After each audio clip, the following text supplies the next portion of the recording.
In 2024, the world's biggest mega projects are rising from the ground, each one larger, bolder, and more complex than the last. In this documentary, we'll take a deep dive into the incredible engineering feats of 2024, where massive dams, towering skyscrapers, and advanced machinery are reshaping our future. Witness the scale and vision driving these monumental projects as they take shape before our very eyes. Let's move over to the Russky Bridge in Russia next. Spanning the eastern Bosphorus Strait, this bridge connects the Russky Islands to the main city of Vladivostok. With a central span of 3,622 feet, the Russky Bridge holds the record of the longest cable-stayed bridge span in the world. Its construction was a formidable challenge, given the harsh weather conditions and deep waters of the strait. The bridge's pylons rise to an impressive height of 1,053 feet, making them among the tallest bridge towers globally. The construction process was a massive undertaking, involving 5,000 workers at its peak. These workers faced extreme weather conditions, including strong winds and freezing temperatures, which required the use of specialized construction techniques and materials. The bridge's deck, supported by 168 cables, was designed to withstand the dynamic forces of both traffic and natural elements, ensuring stability and safety. Each cable, made from high-strength steel, was meticulously anchored and tensioned to maintain structural integrity of the bridge. One of the key engineering feats was the construction of the bridge pylons. These towering structures were built using advanced slip-form techniques, allowing for continuous and rapid construction despite the challenging weather. The pylons were anchored deep into the seabed using massive concrete foundations, providing the necessary support for the bridge's immense span. Additionally, the use of high-performance concrete and corrosion-resistant materials ensured the bridge's durability in the harsh marine environments. The Russky Bridge also features state-of-the-art monitoring systems to continuously assess its structural health and detect any potential issues in real time. These systems are crucial for maintaining the bridge's integrity and ensuring the safety of thousands of vehicles and passengers that use it daily. Beyond its engineering achievements, the Russky Bridge has significantly boosted the local economy by improving access to Russky Island, which hosts major university and various research institutions. We move over to Canada to explain one of the most ambitious public transport projects, the Réseau Express Metropolitan. This automated light rail network aims to enhance connectivity across the greater Montreal area, spanning 41 miles with 26 stations. Constructing of the REM bridge began in 2018, with the project divided into several phases to manage the scale of the undertaking. With an estimated cost of $5 billion, the project is designed to operate both underground and above ground, requiring a variety of construction techniques. The sections of the REM that run underground involve tunneling through Montreal's complex geology. Tunnel boring machines are being used for these sections, with precision engineering required to avoid impacting existing underground infrastructure. For the elevated sections, engineers have employed precast concrete segments to construct the elevated guideways.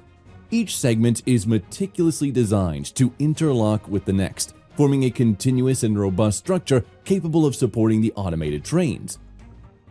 The REM system is powered by a third rail, which provides a continuous supply of electricity to the trains. The choice of a third rail system, as opposed to overhead catenary lines, was made to reduce visual clutter and maintenance requirements.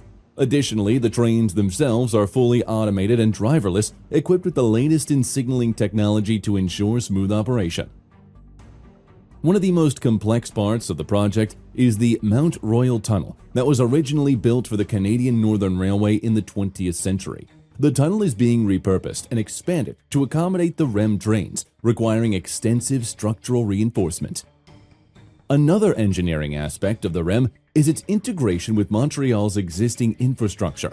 The REM will connect with Montreal Metro at several key stations, allowing for easy transfer between the systems.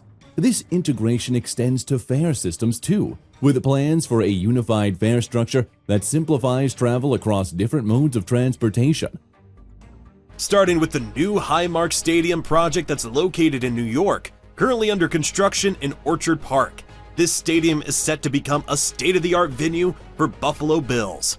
The $1.4 billion project will replace the existing stadium and bring modern amenities and construction innovations to the region.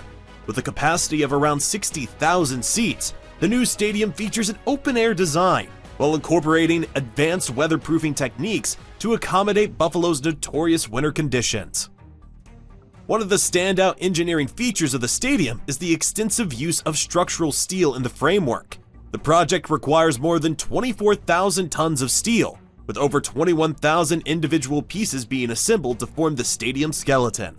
Each piece is meticulously fabricated to fit into the overall structure, and the heaviest steel component weighs approximately 80,000 pounds. The steelwork is crucial for supporting the unique asymmetrical roof design, which includes a large canopy covering 65% of the seating. This canopy spans over 260,000 square feet and is designed to shield spectators from harsh weather without enclosing the stadium entirely, allowing for a traditional football experience in an open-air setting. The roof itself is supported by 50 massive steel trusses, each carefully engineered to distribute the weight of the canopy and handle Buffalo's heavy snowfalls and strong winds. The structural engineers have calculated wind and snow loads to ensure the stadium can endure the region's extreme weather conditions. This focus on resilience includes designing the roof and canopy to handle up to several feet of accumulated snow while maintaining the integrity of the structure. The steel framework is connected by more than 210,000 bolts, each contributing to the overall strength of the building. The construction site itself is a bustling hub of activity, with more than 1,500 tradespeople expected to work on the project at its peak. The logistics of the construction process are complex, with tight schedules and meticulous planning required to keep everything on track. Workers are expected to log more than 6.2 million labor hours by the time the project is complete. Managing the delivery and assembly of large steel components and other materials has been a critical part of the construction process, with delivery scheduled to ensure just-in-time arrival on the site, minimizing storage issues and keeping the site as organized as possible. The stadium will also feature a variety of premium seating options, including luxury suites, clubs, and ledge seats, offering fans a high-end experience. These areas will be strategically located to provide optimal views of the action on the field while offering a comfortable and exclusive atmosphere. The design of the seating bowl ensures that fans are close to the field, maintaining the intimate and intense atmosphere that has characterized Buffalo Bills games at the old Highmark Stadium. Let's investigate the Gran Gasoducto del Sur next. This is a major infrastructure project designed to transport natural gas from Venezuela to Argentina, passing through Brazil. This ambitious project aims to enhance regional energy integration and provide a reliable supply of natural gas to support economic growth and development in South America. Construction of the Gran Gasoducto del Sur began in 2015, with the project expected to span approximately 5,000 miles. The pipeline is designed to transport up to 50 million cubic meters of natural gas per day, providing a crucial energy source for industrial, commercial, and residential use. The pipeline will connect key natural gas fields in Venezuela with major consumption centers in Brazil and Argentina, enhancing energy security and reducing reliance on imported fuels. One of the significant engineering challenges of the Gran Gasoducto del Sur is the diverse terrain it traverses. The pipeline route includes dense forests, mountainous regions, and river crossings, requiring advanced engineering solutions and extensive environmental assessments. The project incorporates state-of-the-art technology for pipeline construction and monitoring, ensuring the safety and reliability of the gas supply.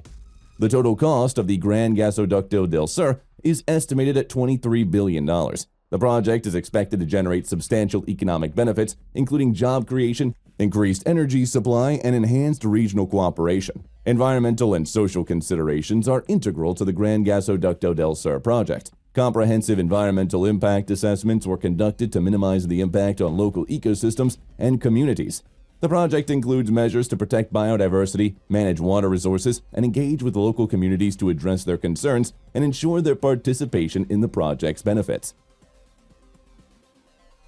But what about the Cross River Rail project in Australia? This $5.4 billion project involves the construction of a 10.2-kilometer rail line, including a 5.9-kilometer twin tunnel under the Brisbane River in the city center. Construction of the Cross River Rail began in 2019, with the project expected to be completed by the end of 2024. One of the primary challenges of this project is the need to construct the tunnels beneath a densely populated urban area. To minimize disruption to the city, tunnel boring machines are used to excavate the tunnels. These machines can efficiently and safely bore through the ground while minimizing surface disruptions. The project also includes the construction of 4 new underground stations, which are designed to accommodate high-capacity trains and provide modern, accessible facilities for passengers. The project also involves significant upgrades to existing infrastructure, including track realignment and station enhancements. These upgrades are designed to improve the overall capacity and efficiency of Brisbane's rail network, providing a more reliable and convenient service for passengers. Environmental and social considerations are a key focus of the Cross River Rail project. Measures are being implemented to minimize the environmental impact of the construction and operation of the rail line. By providing a reliable and efficient alternative to road transport, the rail line will help reduce traffic congestion and travel times for commuters. In addition to the construction jobs, the operation and maintenance of the rail line will create long-term employment opportunities, further contributing to economic growth and development. The Great Man-Made River Project in Libya is one of the largest and most ambitious water supply projects in the world. The project aims to transport water from underground aquifers in the southern desert to the coastal cities in the north. The construction involves digging massive tunnels, laying pipelines, and building pumping stations. The project includes over 1,750 miles of pipeline, making it one of the longest water supply networks in the world. Constructing these pipelines involves extensive excavation, welding, and laying of large diameter pipes. The pipes are made from pre-stressed concrete, reinforced with steel to ensure durability and longevity. One of the significant challenges of the Great Man-Made River Project is managing the environmental impact and ensuring the sustainability of the water supply. Engineers must carefully monitor the aquifers to prevent over-extraction and depletion of the water resources. Additionally, the construction process must adhere to strict environmental regulations to minimize disruptions to the desert ecosystem. Moreover, the project's scale and complexity require advanced construction techniques and materials.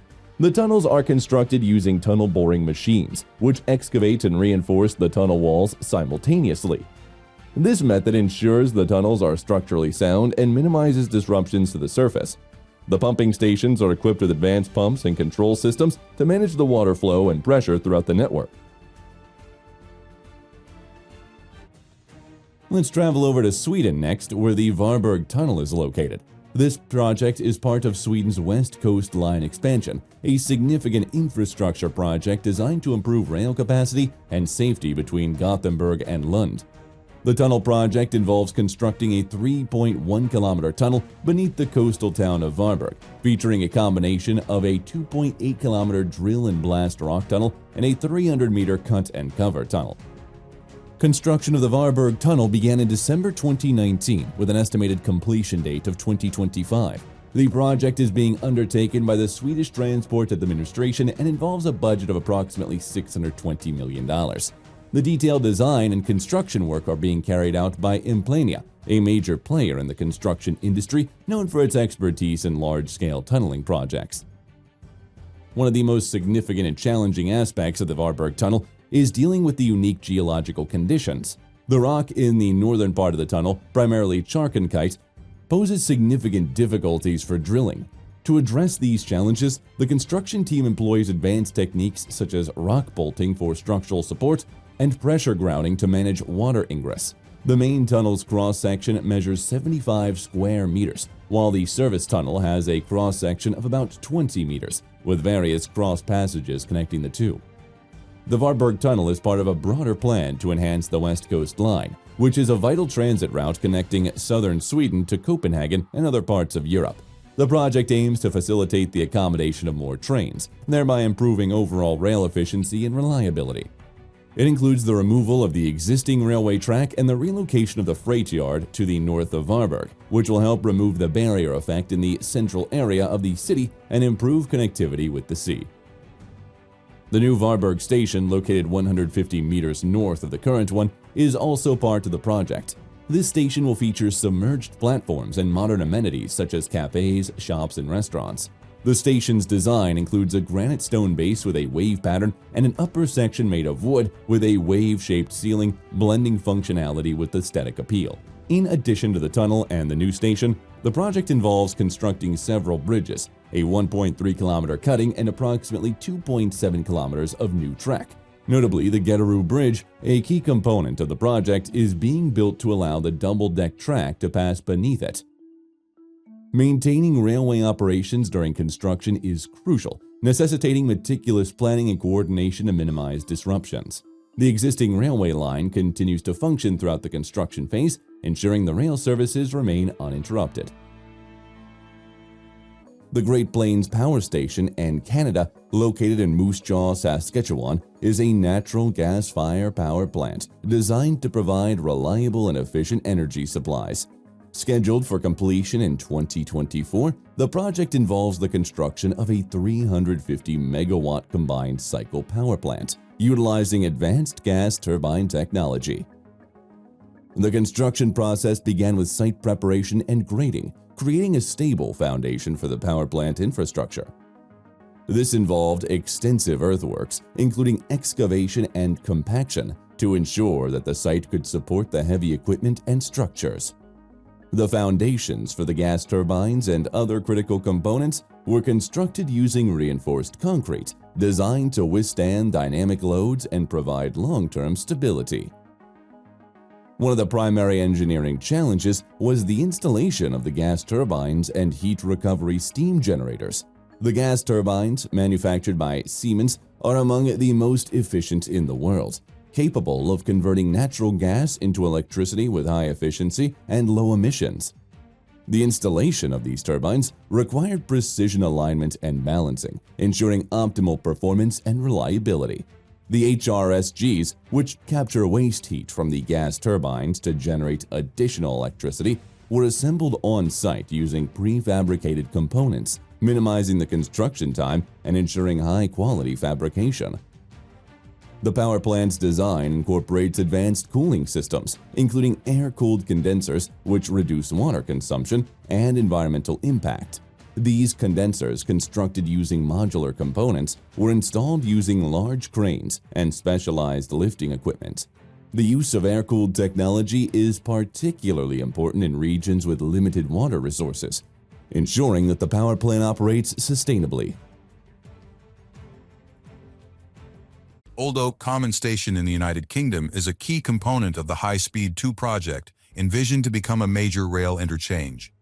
This station is designed to integrate HS2 with the existing Crossrail and Great Western Main Line, making it a significant node in London's transport network. The construction involves several sophisticated engineering challenges and innovative construction methods. The project primarily utilizes the cut and cover technique for constructing the underground sections. This method begins with the excavation of a large trench, which is then lined with concrete to form the walls and base of the station. The structure is built within this trench before it is covered over again. This approach minimizes the impact on the surrounding urban environment and reduces the need for extensive tunneling. The excavation alone is a massive undertaking requiring the removal of thousands of cubic meters of earth, which is then transported away from the site. Construction at Old Oak Common involves significant use of prefabricated elements and modular construction techniques. Prefabrication allows various components of the station, such as platform sections, staircases, and wall panels, to be manufactured off-site in controlled conditions. These components are then transported to the site and assembled, which improves quality control and speeds up the construction process. Modular construction further enhances efficiency by allowing large sections of the structure to be built simultaneously rather than sequentially. One of the critical challenges in the construction of Old Oak Common is integrating the new station with the existing rail infrastructure without causing significant disruptions. This requires meticulous planning and coordination. Advanced scheduling software and building information modeling are employed to simulate construction sequences and optimize workflows. BIM is particularly valuable as it allows engineers to create detailed 3D models of the station and its components, facilitating clash detection and ensuring all elements fit together perfectly. In addition to the structural aspects, the construction of Old Oak Common also involves extensive work on the rail systems. This includes laying new tracks, installing signaling systems, and integrating with the existing rail network. High-precision track laying machines are used to ensure the tracks are positioned with millimeter accuracy, essential for the smooth operation of high-speed trains. The station's extensive facilities, including retail spaces, waiting areas, and service facilities, require a substantial amount of interior work. High-quality finishes and fixtures are specified to enhance the passenger experience. The integration of advanced passenger information systems, ticketing machines, and security systems is also a major focus, ensuring the station is equipped to handle high volumes of passengers efficiently and safely. It's time to investigate the New Harbor Bridge Megaproject, which is located in Texas. Spanning a total of 6.5 miles, including bridge and roadway segments, this project will become the longest cable-stayed bridge in the United States once completed. With a main span stretching 1,661 feet, this new infrastructure is crucial not only for improving transportation efficiency, but also for accommodating larger ships passing through the channel due to its vertical clearance of 205 feet. The main span of the bridge uses a cable-stayed design, which is ideal for long spans because of its ability to carry heavy loads with fewer piers, reducing the obstruction to marine traffic below. The bridge's two towers, which rise 538 feet above the ground, support the main span via high-tension steel cables. This design allows for a cleaner, more open space beneath the bridge, enhancing navigation for vessels in the port. Each tower has a base roughly the size of 2 basketball courts, providing the necessary stability for the massive structure. The construction of the bridge relies on precast segmental construction methods. Large concrete segments of the bridge are cast off-site and then transported to the construction site, where they are lifted into place using overhead launching gantries. This segmental approach not only speeds up construction, but also ensures a high level of precision and consistency in the assembly process. Each segment is carefully fitted together, and post-tensioning is applied to ensure the structure remains stable under heavy loads, particularly during high winds and potential seismic events. A key component of the project is the use of launching gantries for the erection of the bridge spans. These gantries are massive cranes that lift and place each precast segment onto the structure, allowing the bridge to be built in a span-by-span fashion. For the longest spans, such as the 207-foot approach spans, a progressive cantilever method is used, where segments are added sequentially on both sides of the pier until they meet in the middle. This method reduces the need for temporary scaffolding, which is particularly beneficial over water. The foundation work for the bridge involved extensive geotechnical engineering, particularly because of the soft, unstable soils in the area. More than 5,000 piles were driven deep into the ground to ensure a stable base for the bridge piers. These piles reach down to the bedrock, providing the necessary support for the massive structure above. This deep foundation system is essential in Corpus Christi's coastal environment, where shifting soils and potential flooding pose significant engineering challenges. One of the challenges faced during construction has been the resolution of design issues related to structural safety. In 2022, work on the main span has temporarily halted due to concerns raised by an independent review, which identified 5 critical design flaws.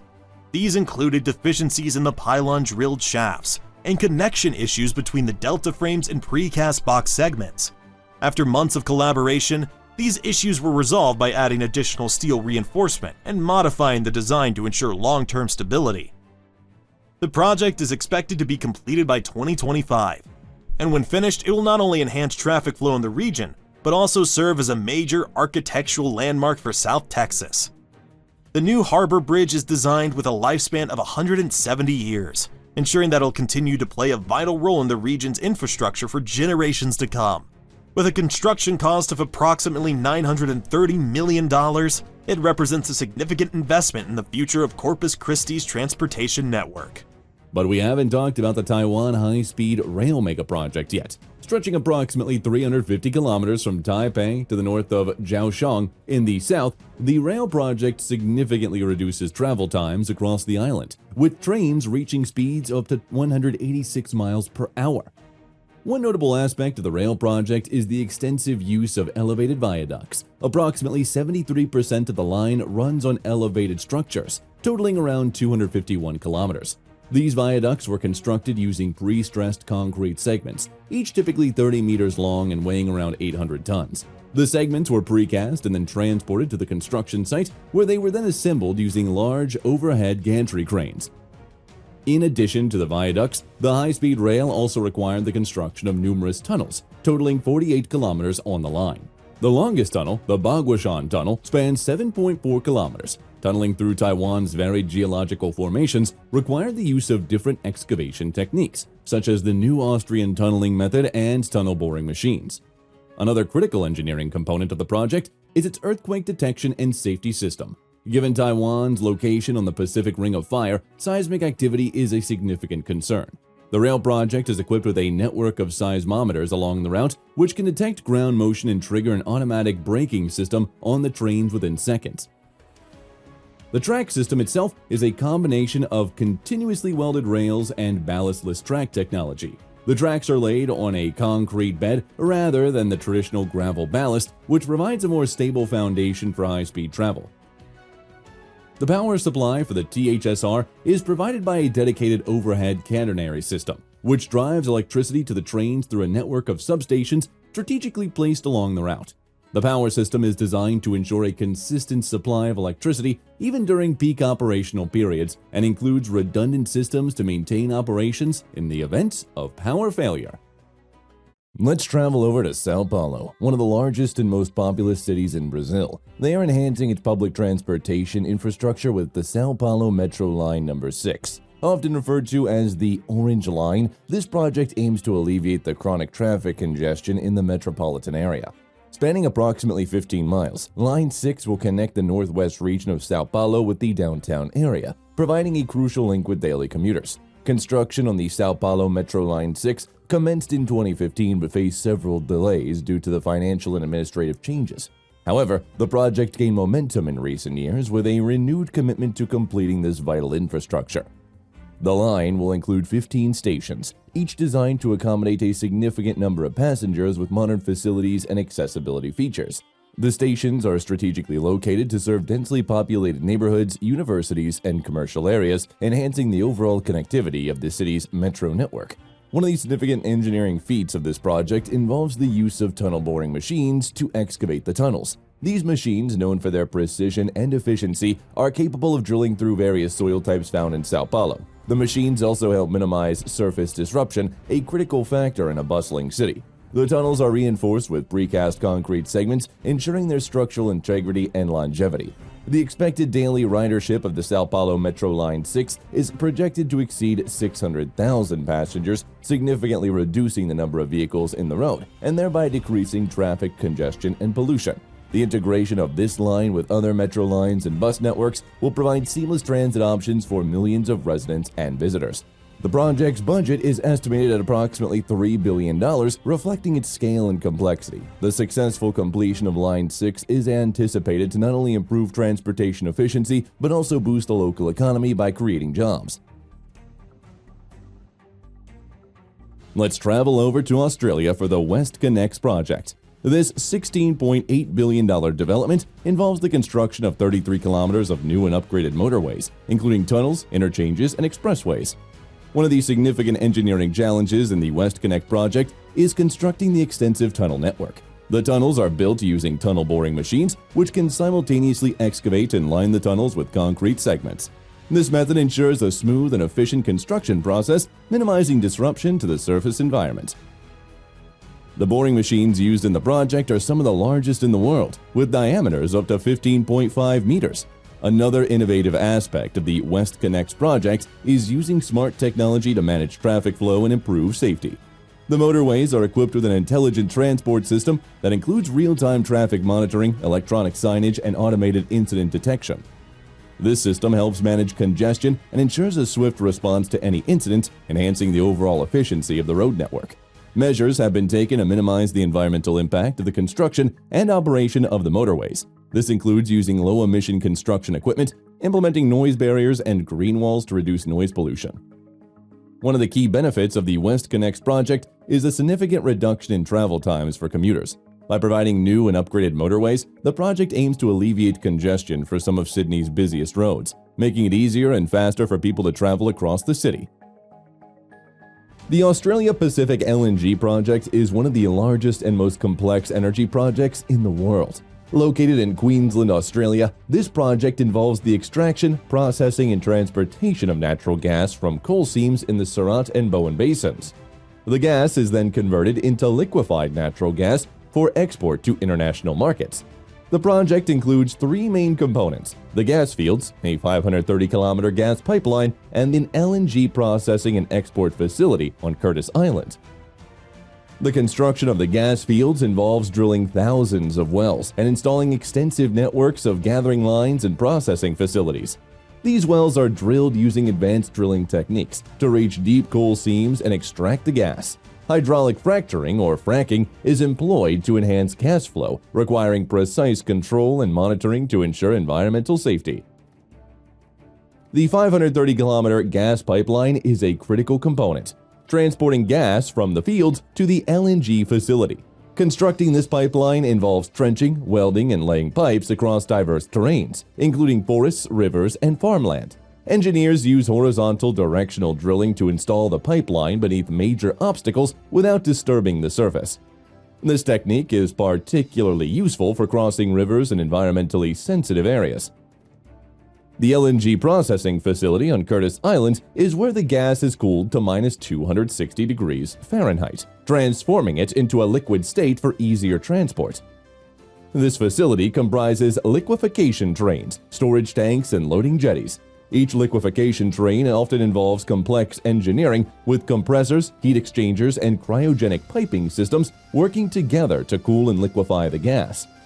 The storage tanks are massive, double-walled structures designed to safely store the LNG at extremely low temperatures.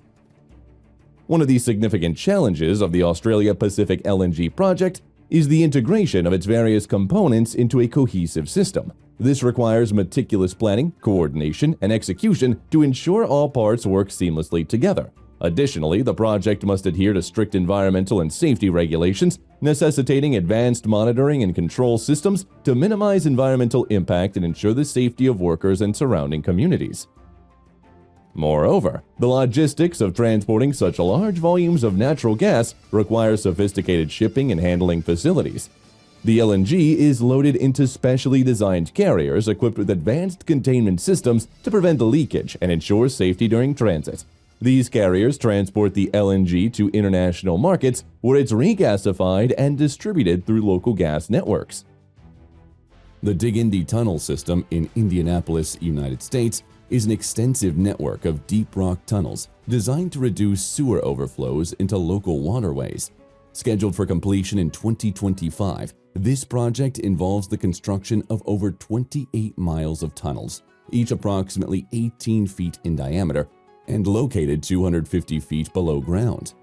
The construction process began with the excavation of deep access shafts, providing entry points for tunnel boring machines. These TBMs were specially designed to excavate through the limestone bedrock prevalent in the region. The TBMs, each over 300 feet long, used rotating cutter heads to grind through the rock, creating the tunnel bore. The excavated material was transported out of the tunnel using conveyor belts and hoisted to the surface through the access shafts.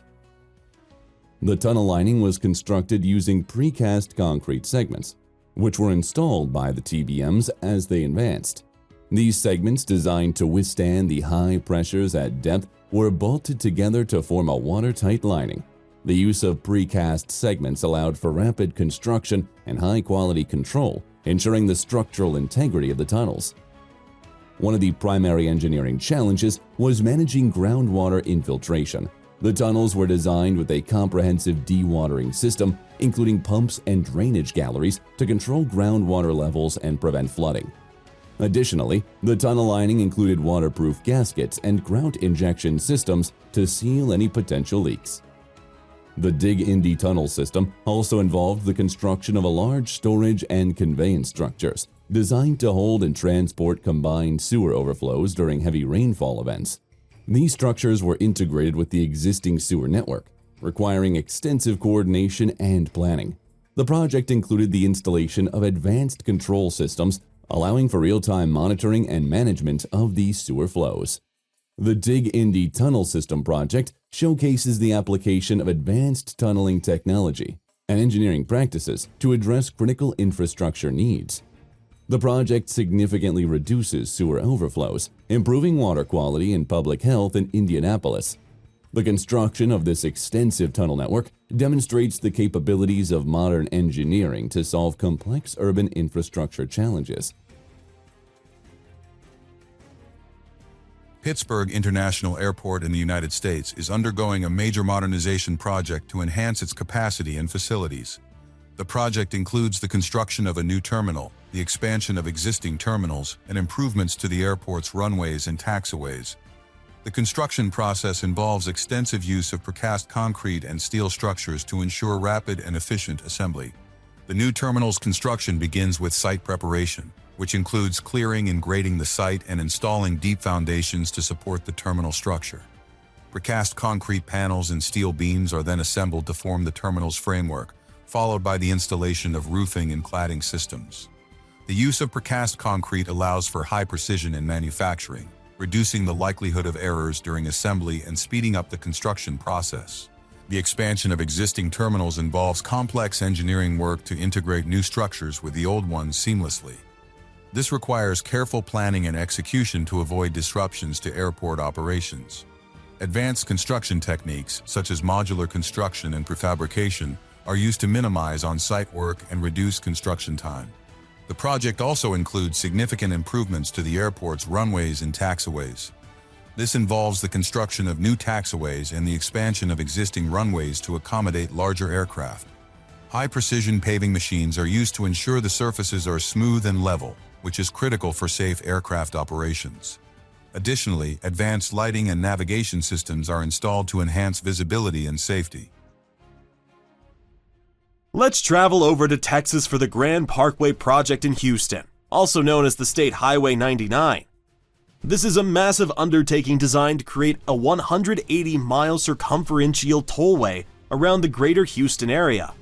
This highway, which spans 7 counties, is intended to reduce congestion and improve mobility for the region's growing population, with a projected cost of over $5 billion for its entirety. This project is one of the largest infrastructure developments in the state. The construction of the Grand Parkway was divided into multiple segments, which stretch across the northwest and northeast parts of Houston, connecting major highways such as US 290, I-45, and US 59. In certain segments of the projects, engineers had to build over 120 bridges, including a major river crossing over the San Jacinto River. The design of these bridges required careful consideration of the region's frequent flooding and the soft soil condition typical of the Houston area. To ensure long-term durability, deep foundation piles were driven more than 100 feet into the ground in some locations, providing a stable base for the structures. Engineers used pre-stressed concrete beams for many of the bridges to maximize strength while keeping the weight manageable.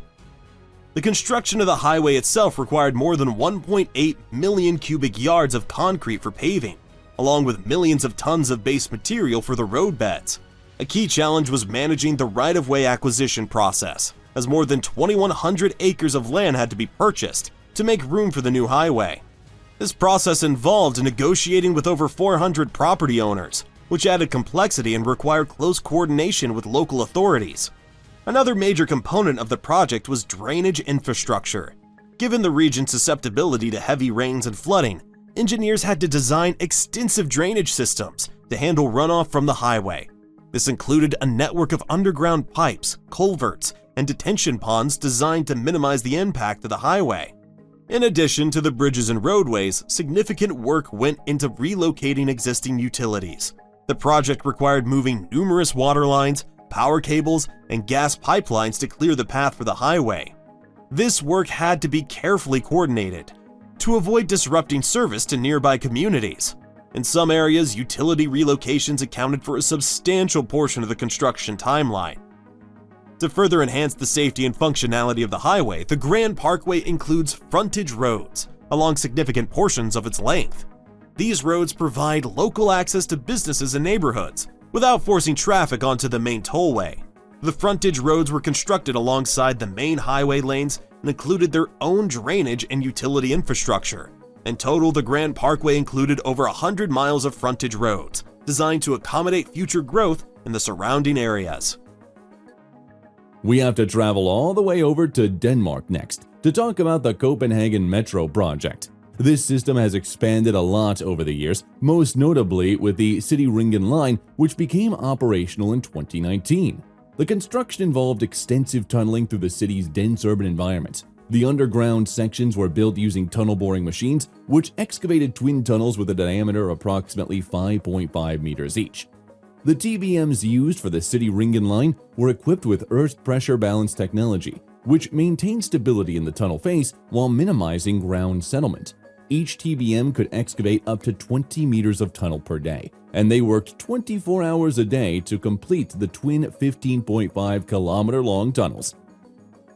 The tunnel linings were constructed using precast concrete segments, which were manufactured off-site and assembled as the TBM advanced. Each ring of the tunnel lining consisted of 6 segments weighing up to 15 tons each. These segments were bolted together to form a watertight and structurally sound tunnel. The stations were built using a top-down construction method, which allowed the excavation of the station boxes while minimizing disruption at a street level. The walls of these stations were made using reinforced concrete diaphragm walls. After the station box was completed, it was connected to the tunnel using cut-and-cover methods or mined cross passages depending on the station's location and depth. The Metro's tracks are set on a floating slab trackbed, which reduces vibrations and noise while providing a stable and smooth ride for passengers.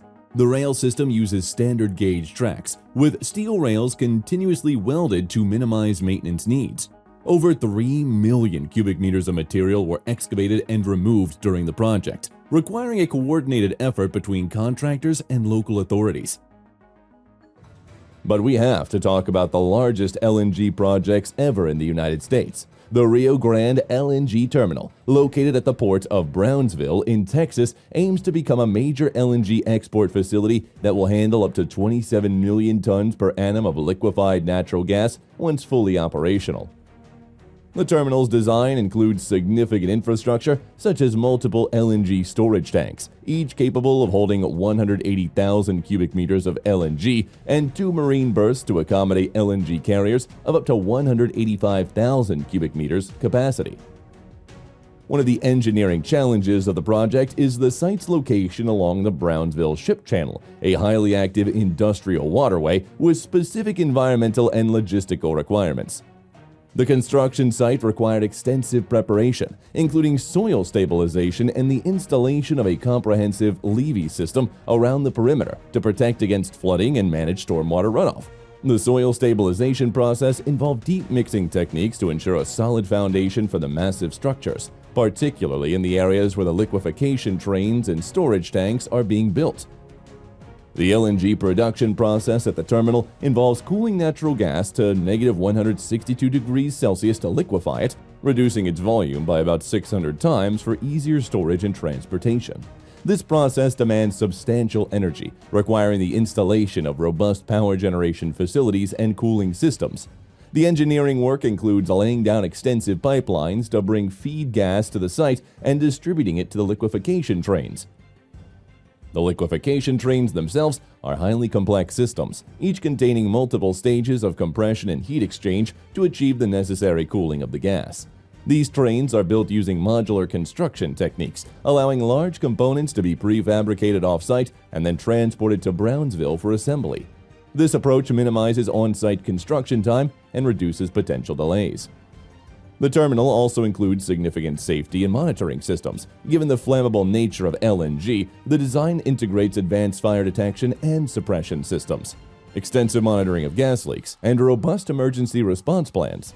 Additionally, the terminal will feature a network of control rooms and automation systems to manage the operation of the liquefaction trains, storage tanks, and loading berths efficiently and safely.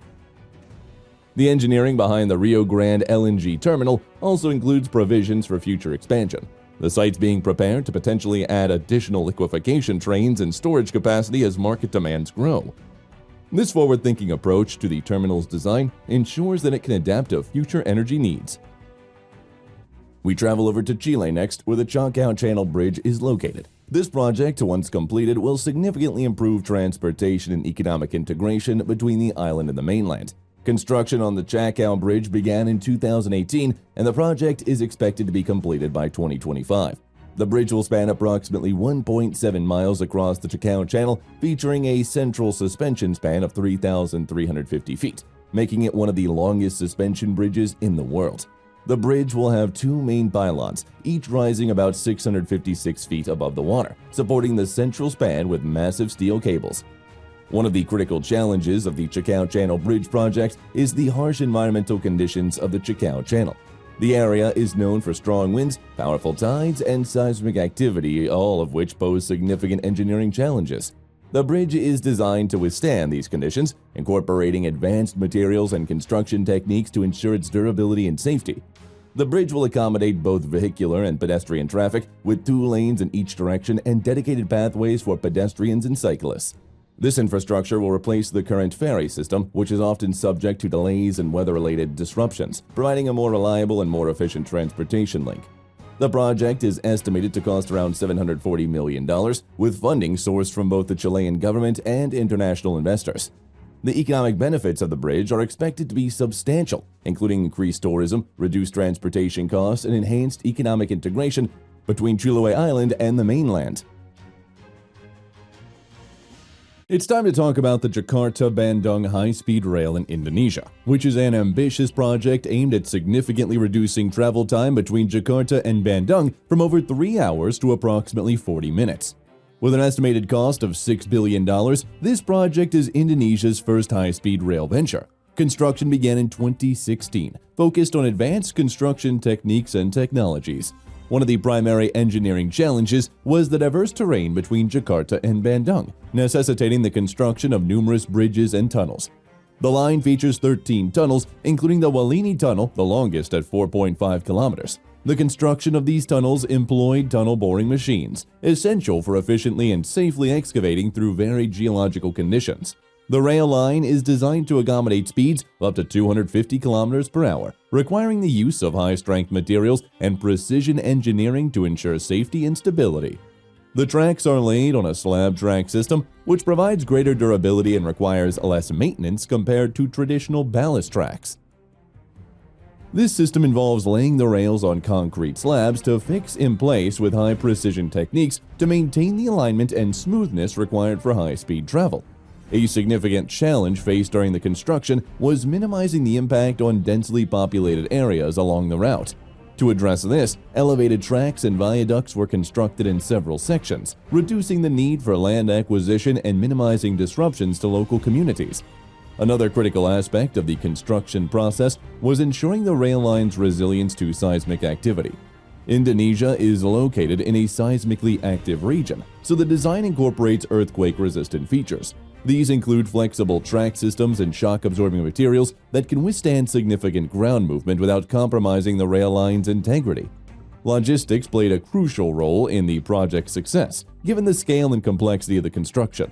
Materials and equipment had to be transported to various construction sites along the 142.3-kilometer route.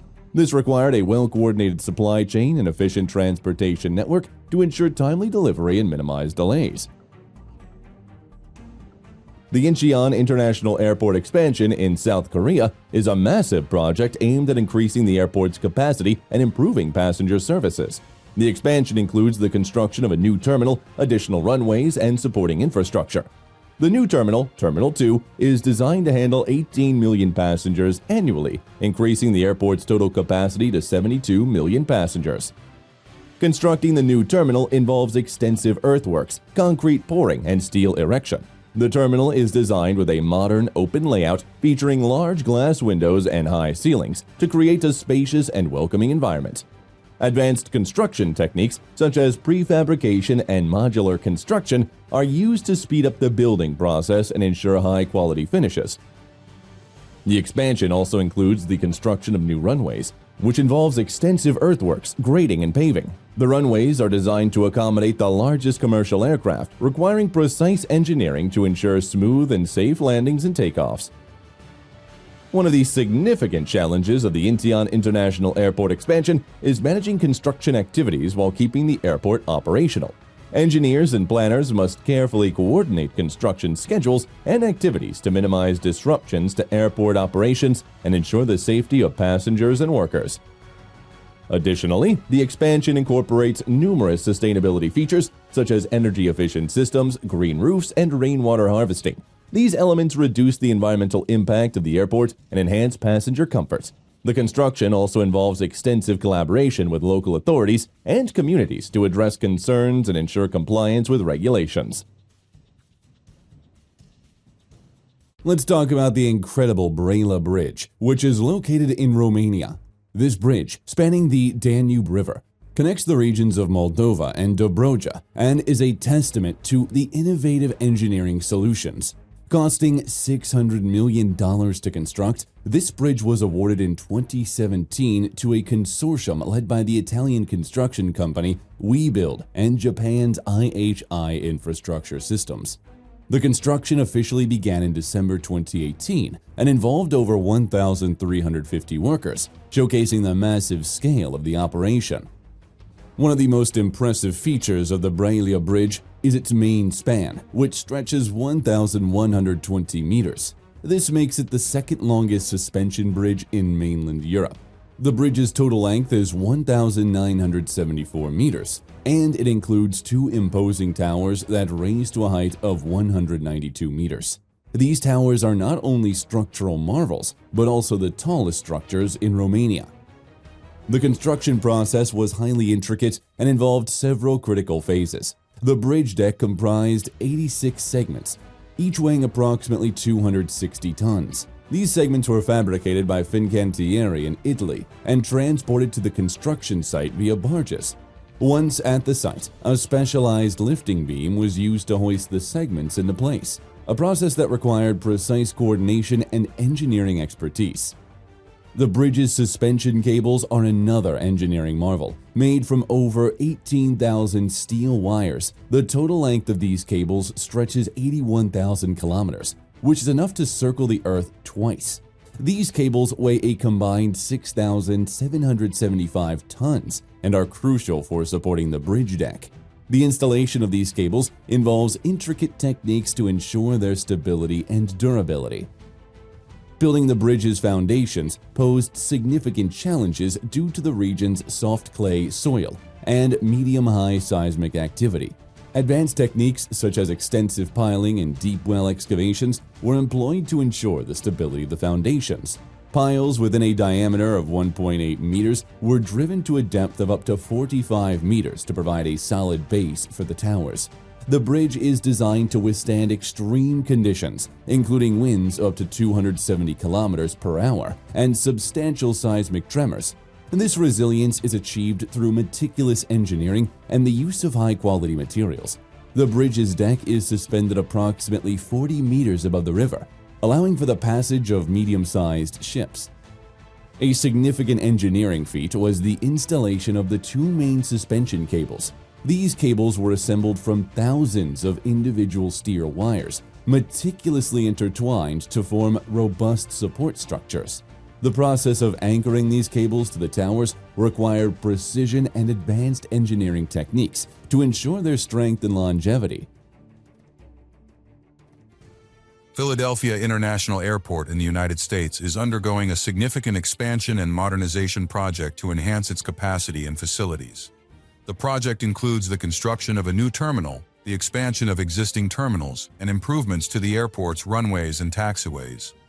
The construction process involves extensive use of precast concrete and steel structures to ensure rapid and efficient assembly.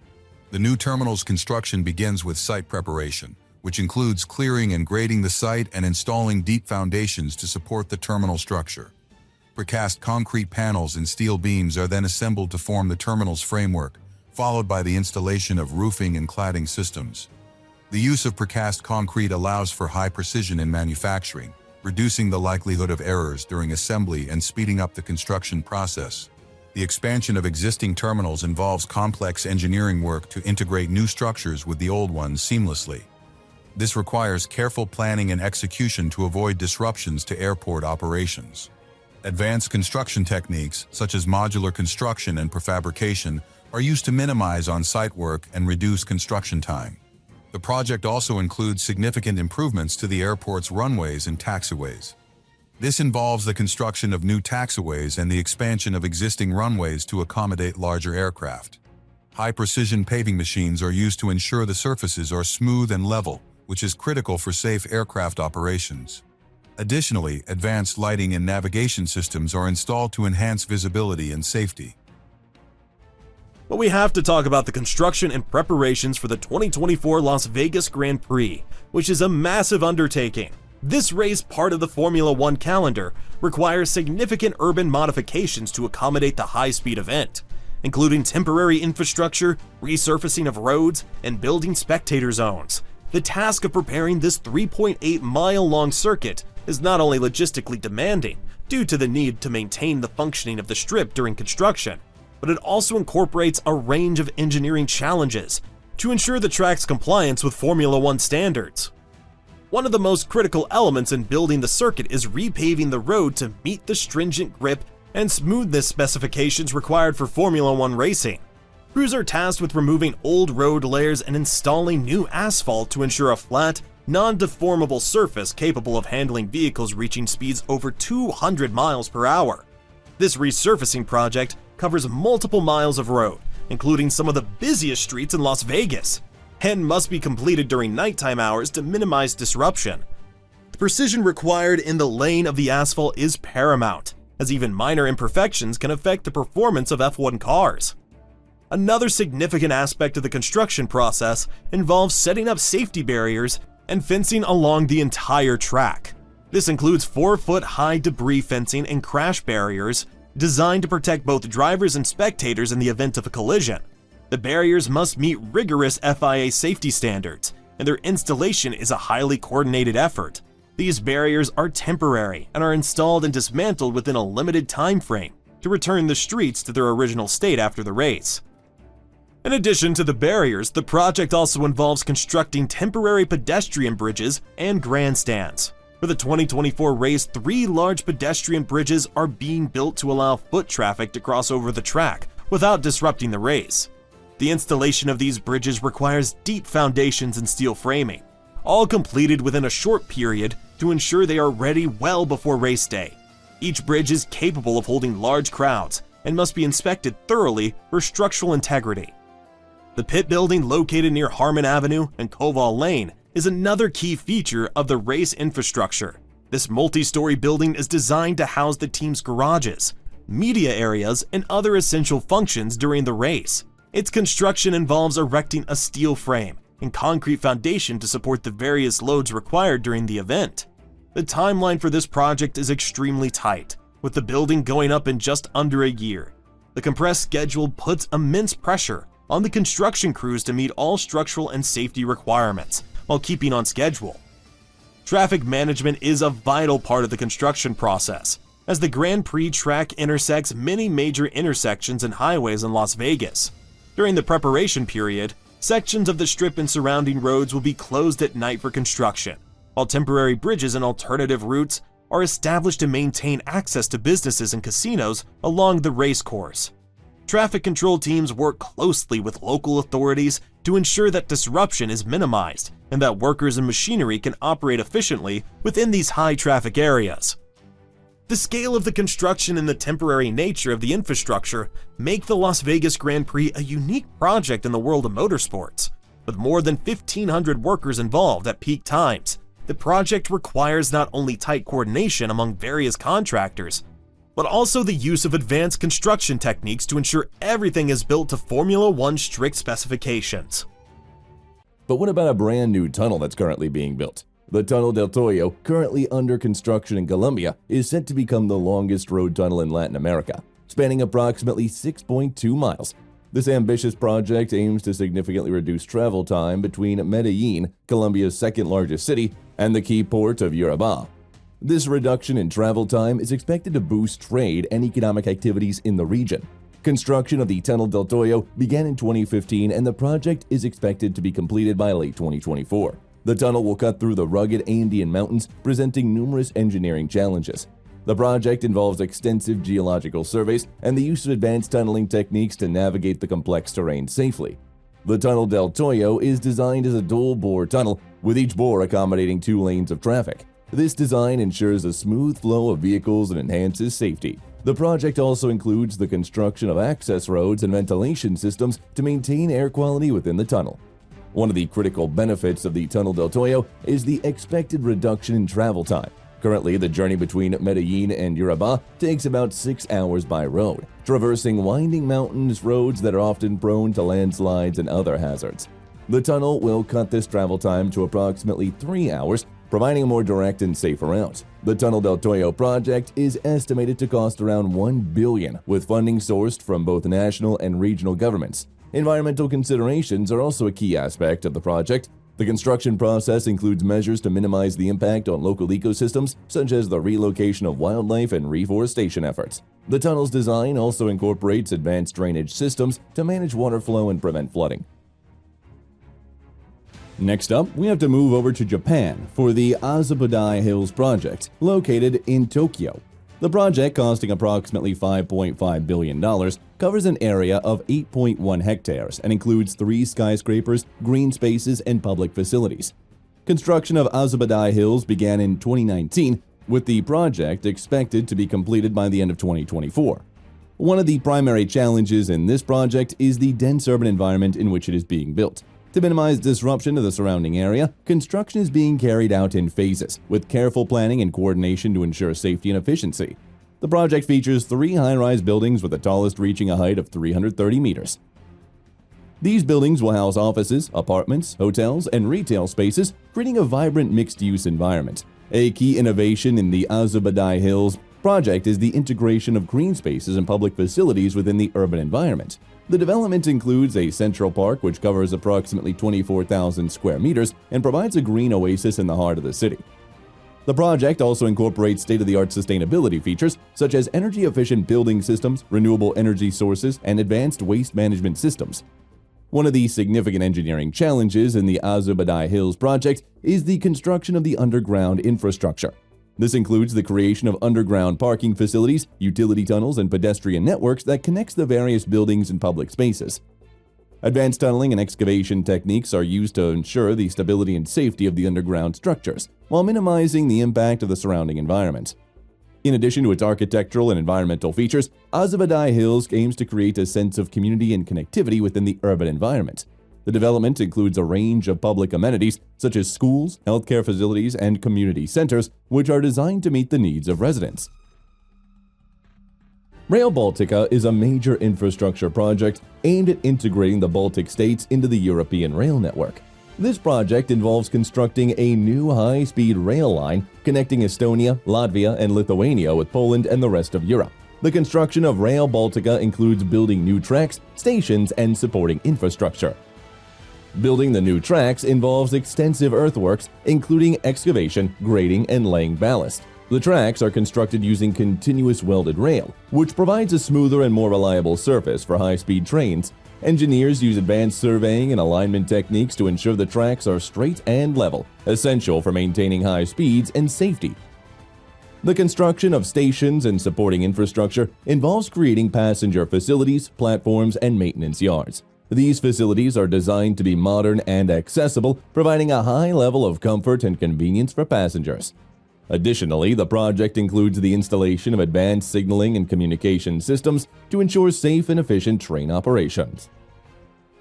One of the significant challenges of Rail Baltica is coordinating construction across multiple countries, each with its own regulations and standards.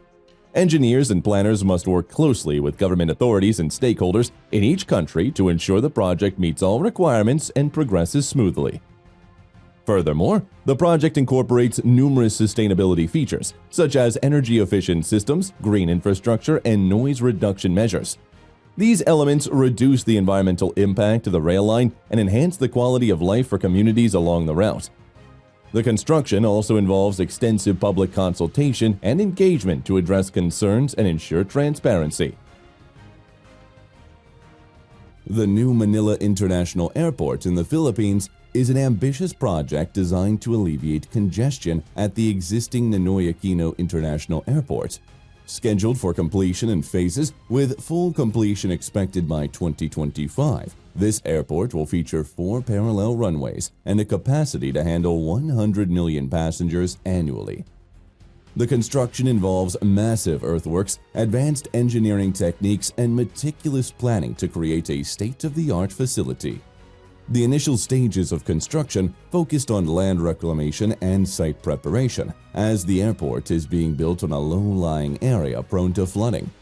To address this, engineers employed a combination of dredging and soil stabilization techniques. Millions of cubic meters of sand and fill material were dredged from nearby areas and transported to the site, raising the ground level and creating a stable foundation for the airport infrastructure. The use of geotextiles and ground improvement techniques, such as dynamic compaction and prefabricated vertical drains, helped to accelerate the consolidation of the reclaimed land and improve its load-bearing capacity. The construction of the airport's runways involved precise grading and paving techniques to ensure smooth and durable surfaces. Each runway is designed to accommodate the largest commercial aircraft, requiring layers of high-strength asphalt and concrete. The paving process utilized advanced machinery and techniques, including slip-form pavers and laser-guided screeds, to achieve the required surface smoothness and thickness. The terminal buildings, designed to handle the high-pressure volume, incorporate modern architectural and engineering principles. The construction of these structures involves the use of prefabricated steel components and modular construction techniques, which allow for rapid assembly and high-quality finishes. The terminal roofs are supported by a network of steel trusses, creating large open spaces that enhance passenger comfort and flow. One of the significant challenges of the New Manila International Airport is integrating advanced technological systems. The airport will feature state-of-the-art air traffic control systems, automated baggage handling, and advanced security screening technologies. The installation and integration of these systems require careful coordination between different contractors and suppliers, ensuring that all components work seamlessly together to provide a safe and efficient airport operation. We have to travel over to France next for an impressive tunnel mega project. The Mont Cenis Base Tunnel, also known as the Mount Dambon Base Tunnel, is an ambitious and extensive infrastructure project currently under construction. Aimed at enhancing the high-speed rail connection between Lyon, France and Turin, Italy, this tunnel, set to become the longest rail tunnel in the world at 57.5 kilometers, represents a pinnacle of modern engineering and construction. The construction of the Mount Cenis Base Tunnel involves several advanced engineering techniques and significant logistical challenges. The project is managed by Tunnel Europe in Lyon, Turin, and utilizes both conventional drilling and blasting methods, as well as state-of-the-art tunnel boring machines. The construction is divided into various sections, each with its unique geological challenges and engineering solutions. The tunnel's route from Saint-Jean-de-Maurienne in France to Susa in Italy passes through complex geological formations, including heavily fractured and sheared coal-bearing schists near the French portal. These geological conditions necessitate the use of traditional drilling and blasting methods in certain sections, particularly the initial 5 kilometers on the French side. TBMs are employed for the majority of the excavation, designed to handle both hard rock and softer ground conditions. The TBMs used are bi-mode machines capable of cutting through tough rock formations and using the Earth's pressure balance method in areas with sand or gravel. The project employs approximately 8,000 workers at its peak, who work on multiple fronts simultaneously. This massive workforce is engaged in the excavation of twin tunnels and numerous cross passages, which are essentially for safety and maintenance. In total, 164 kilometers of new tunnels are being excavated, including 4 access shafts and 204 cross passages. One of the significant engineering challenges is managing the logistics of such a large-scale project, especially with the limited access points available. For instance, the single access point provided by the Villeroden-Berget access adit constrains the movement of equipment and materials, requiring precise planning and coordination. The tunnel is designed to accommodate passenger trains traveling at speeds up to 135 miles per hour and freight trains at 75 miles per hour. This modal shift is expected to remove over 1 million lorries from the roads annually, resulting in substantial environmental and economic benefits. Construction progress has been substantial, with 13.5 kilometers of tunneling completed. The project employs 7 TBMs sourced from Schwenau, Germany, and they are equipped to work through both hard rock and soft substrates. The excavation process also involves extensive preparatory work, such as site clearance and the construction of new junctions to facilitate the movements of construction traffic without disrupting local communities. In addition to main running tunnels, the project includes the construction of numerous support structures. These include cross passages for safety and ventilation, access shafts, and underground emergency evacuation facilities. The project also features a sophisticated ventilation system to ensure safe and efficient air circulation throughout the tunnel. San Diego International Airport in the United States is undergoing a major expansion to enhance its capacity and facilities. This project includes the construction of a new Terminal 1, which will replace the existing terminal and increase the airport's capacity by 11 million passengers per year. The construction involves extensive use of precast concrete and steel structures to ensure rapid and efficient assembly. One of the significant challenges is maintaining airport operations during construction, which requires detailed phasing plans to minimize disruptions. The new terminal will feature state-of-the-art baggage handling systems, advanced security screening technologies, and improved passenger amenities. The construction process for the new terminal involves several key stages, including site preparation, foundation work, structural assembly, and interior finishing. Site preparation includes clearing and grading the site, followed by the installation of deep foundations to support the terminal structure. Precast concrete panels and steel beams are then assembled to form the terminal's framework, followed by the installation of roofing and cladding systems. The use of precast concrete allows for high precision in manufacturing, reducing the likelihood of errors during assembly and speeding up the construction process. The terminal's advanced baggage handling system involves installing miles of conveyor belts, scanners, and sorting machines. These systems are designed to handle thousands of bags per hour with high accuracy, ensuring that passengers' luggage is efficiently processed and delivered. The security screening area is equipped with the latest technologies, including body scanners, automated lanes, and advanced detection systems to enhance security and reduce waiting times. The construction of the terminal also includes extensive interior work. High-quality finishes, modern lighting, and comfortable seating areas are specified to create a pleasant environment for passengers. Retail and dining areas are designed with flexibility in mind, allowing for easy reconfiguration as needs change. The project also involves significant improvements to the airport's runways and taxiways, including the construction of new taxiways and the expansion of existing runways to accommodate larger aircraft. These enhancements are critical to increasing the airport's capacity and efficiency. Let's travel over to Tennessee now to talk about the Nashville Yards Megaproject. The project, led by Southwest Value Partners, includes over 3 million square feet of Class A+ office space, 100,000 square feet of group meeting space, and 350,000 square feet of retail, food, and entertainment. The $2 billion development represents the largest private construction project in Nashville's history, and it's transforming the city's skyline with a series of high-rise buildings, public plazas, and green spaces. The project is being constructed in multiple phases, with several large parcels under simultaneous development. One of the major early constructions was the 24-story, 784,000 square foot Grand Hyatt Hotel, which opened in 2020. This high-rise features a structural system combining a steel frame and a reinforced concrete core, a departure from Nashville's traditional reliance on concrete structures. Parcel 3 of the Nashville Yards development, slated to become the tallest office building in the city, employs cutting-edge construction techniques. The 37-story building uses a high-strength concrete mix, reducing the building's carbon footprint by approximately 40% compared to traditional concrete. The project required over 85,000 cubic yards of concrete and 7,300 tons of reinforcing steel, with 3 levels of below-ground parking and 2 mechanical levels beneath the main street level. The structure also integrates post-tension slabs, which reduce the overall thickness of the floor plates while maintaining high structural integrity. This method is crucial for high-rise buildings, allowing for larger open spaces within the building while keeping the structure's overall weight manageable. The structural design of the various towers being constructed at Nashville Yards is notable for its innovative approach to both lateral and vertical load-bearing systems. The office towers, including the one on Parcel 3, feature concrete cores combined with steel framing, allowing for greater flexibility in design.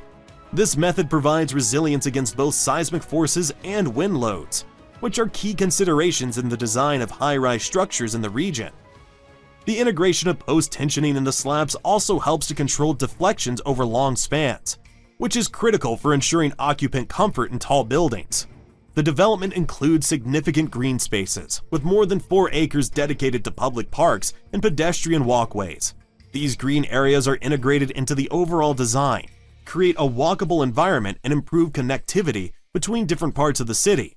Underground parking facilities further reduce the visible footprint of the development, maintaining a clean and pedestrian-friendly streetscape.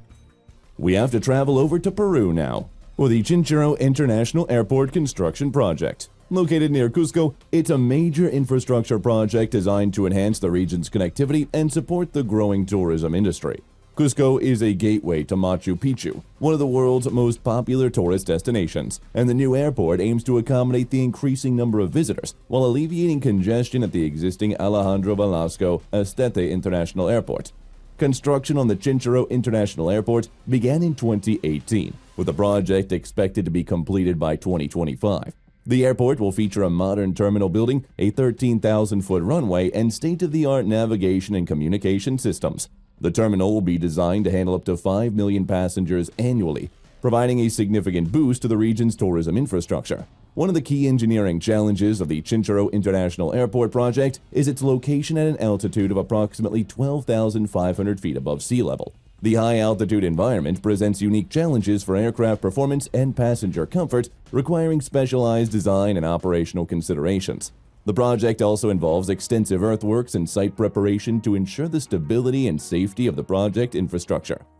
The total cost of the Chinchero International Airport project is estimated at $500 million, funded by the Peruvian government and international investors. The project is expected to generate a significant economic benefit, including job creation during the construction phase and increased tourism revenue once the airport is operational. Next up, we travel over to the country of Nigeria to talk about the Third Mainland Bridge.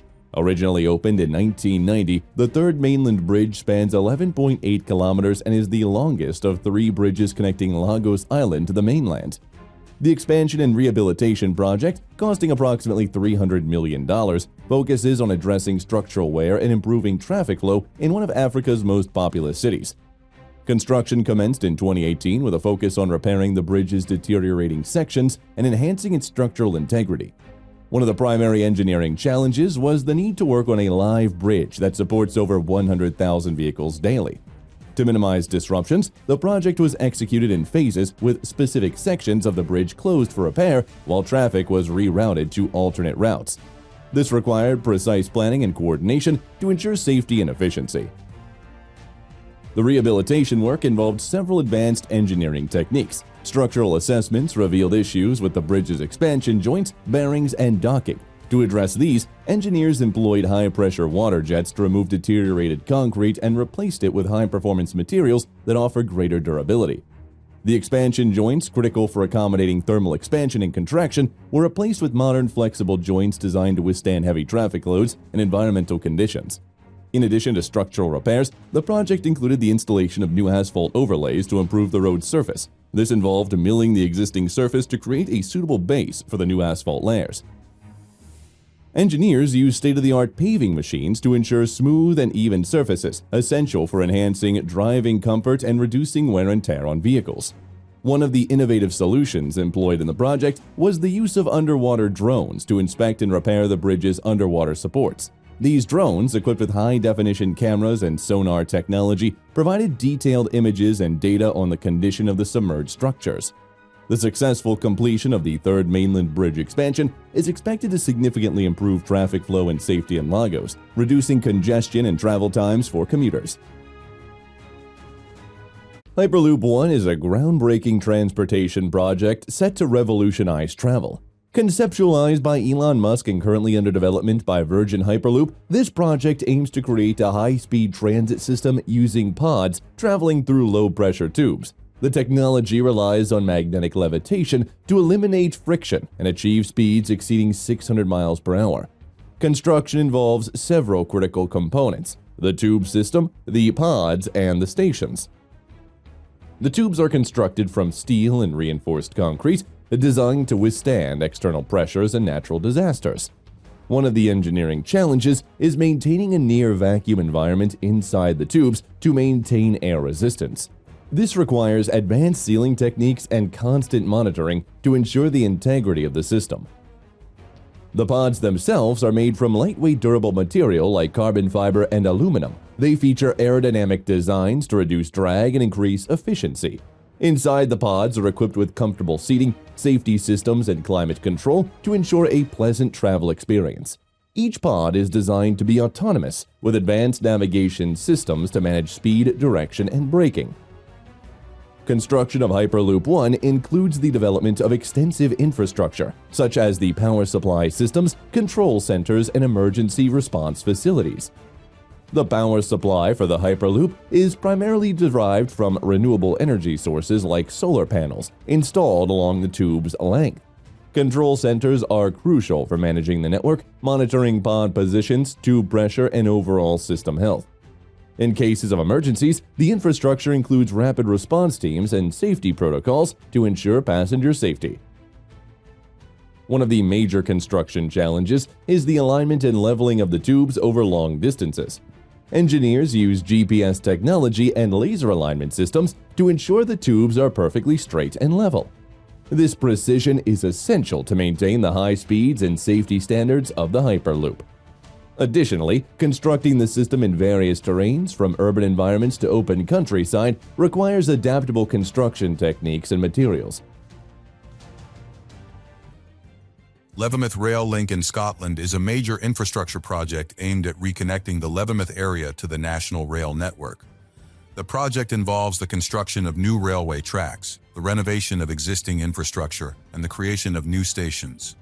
The construction process involves several significant engineering challenges, including working in a densely populated urban environment and integrating with existing rail infrastructure.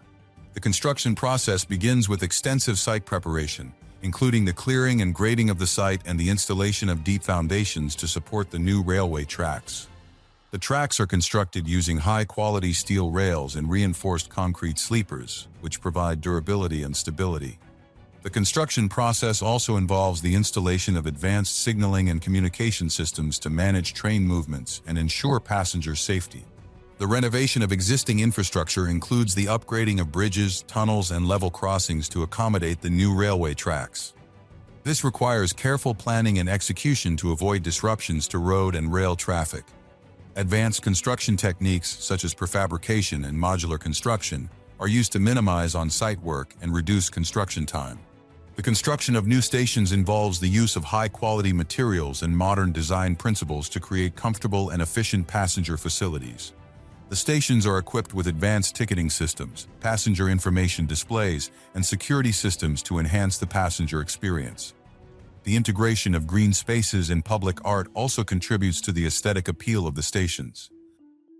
But what about a country that got a brand new metro system? That's what happened with the Metro de Quito project. The metro line spans approximately 14 miles and includes 15 stations, connecting the southern and northern ports of Quito.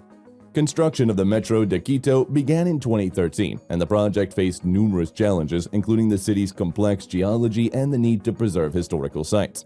The metro tunnels were excavated using tunnel boring machines, which allowed for precise and efficient tunneling while minimizing surface disruptions. The use of the machines also ensured the protection of Quito's colonial-era buildings and historical landmarks. The Metro de Quito is designed to accommodate over 400,000 passengers daily, significantly reducing the number of vehicles on the road and improving air quality. The metro system features modern trains equipped with the latest technology, including automated systems for safety and efficiency. The stations are designed to be accessible and user-friendly, with features such as elevators, escalators, and clear signage. One of the significant benefits of the Metro de Quito is the reduction in travel time. Commuters can travel from one end of the city to another in approximately 34 minutes compared to over an hour by car during peak traffic. This improvement in mobility is expected to boost economic activities and enhance the quality of life for Quito's residents. The total cost of the Metro de Quito project is estimated at $2 billion, funded by a combination of national and international sources. The project has generated significant economic benefits, including job creation during the construction phase and increased commercial activities around the metro stations. Environmental sustainability is a key aspect of the Metro de Quito project. The metro system is powered by electricity, reducing greenhouse gas emissions and contributing to Quito's efforts to combat climate change. The project also includes measures to manage noise and vibration, ensuring minimal disruptions to the surrounding communities. Let's investigate the Bogotá Metro project next, which is located in Colombia. The first line of this metro development, costing approximately $4.3 billion, will stretch over 24 kilometers and include 16 stations, serving millions of residents in Bogotá. Construction of the Bogotá Metro began in 2020, with the project expected to be completed by 2028. One of the primary challenges of this project is the dense urban environment in which it began to be constructed. To minimize disruptions to the city, much of the metro line is being built underground, requiring extensive tunneling and excavation work. The use of tunnel boring machines is essential for this task, as they can efficiently and safely excavate the tunnels while minimizing surface disruptions. The metro line is designed to accommodate high-capacity trains that can transport up to 72,000 passengers per hour. One of the innovative aspects of the metro project is the integration of advanced signaling and control systems. The metro will use a communication-based train control system, which allows for real-time monitoring and control of train movements. The construction of the metro also involves significant coordination with existing infrastructure and utilities. Engineers must carefully plan and execute the tunneling and excavation work to avoid disrupting critical services such as water, electricity, and telecommunications. This requires detailed mapping and analysis of the underground environment, as well as the use of advanced construction techniques to ensure the stability and integrity of the surrounding infrastructure. The Bogotá Metro is expected to have a transformative impact on the city's transportation system. By providing a reliable and efficient alternative to road transport, the metro will help reduce traffic congestion and travel times for commuters. The Rogfast Tunnel in Norway is a major infrastructure project designed to improve connectivity between the cities of Stavanger and Bergen. The tunnel, once completed, will be the longest and deepest undersea road tunnel in the world, spanning 27 kilometers and reaching depths of 390 meters below sea level. The construction of the Rogfast Tunnel involves advanced tunneling techniques, extensive earthworks, and the installation of modern traffic management systems. Tunneling for the Rogfast project employs tunnel boring machines to excavate and install tunnel segments simultaneously. This method ensures the tunnels are structurally sound and minimize disruptions to the surface. The tunnels are lined with precast concrete segments, providing a durable and waterproof structure. One of the significant challenges of the Rogfast Tunnel project is managing construction in a deep undersea environment. Engineers must carefully plan and execute construction activities to ensure the safety of workers and structural integrity of the tunnel. Additionally, the project must adhere to strict environmental and safety regulations, requiring advanced monitoring and control systems to mitigate impacts. Moreover, the tunnel incorporates numerous sustainability features such as energy-efficient lighting, ventilation systems, and emergency response facilities.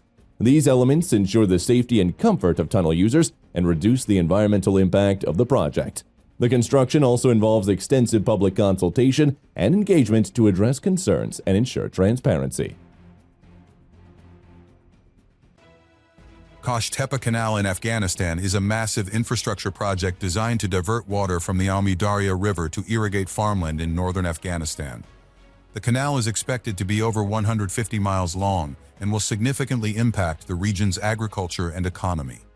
The construction of the Kosh Tepe Canal involves several engineering challenges, including working in a remote and arid environment with limited infrastructure. The construction process begins with extensive surveying and land acquisition to establish the canal's route. This is followed by large-scale excavation work, which involves the use of heavy machinery such as bulldozers, excavators, and dump trucks to remove vast quantities of earth and rock. The canal's design includes reinforced concrete linings to prevent erosion and seepage, ensuring that water is efficiently transported to the intended agricultural areas. In addition to the main canal, the project includes the construction of numerous secondary canals and distribution channels to deliver water to individual farms and fields. These secondary canals are carefully designed to maximize water distribution efficiency and minimize losses due to evaporation and seepage. The construction of the canal also involves the installation of gates and control structures to manage water flow and distribution. The engineering challenges of the Kosh-Tepe Canal project include dealing with harsh environmental conditions, such as extreme temperatures and arid landscapes. Construction crews must work in difficult conditions, often facing temperatures exceeding 100 degrees Fahrenheit.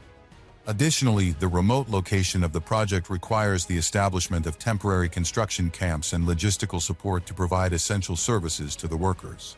Advanced surveying and mapping technologies are used to plan the canal's route and ensure precise alignment and gradient. This ensures that water flows smoothly through the canal and reaches the intended areas without excessive energy loss. The use of GPS and drone technology allows engineers to monitor progress and make real-time adjustments to the construction process.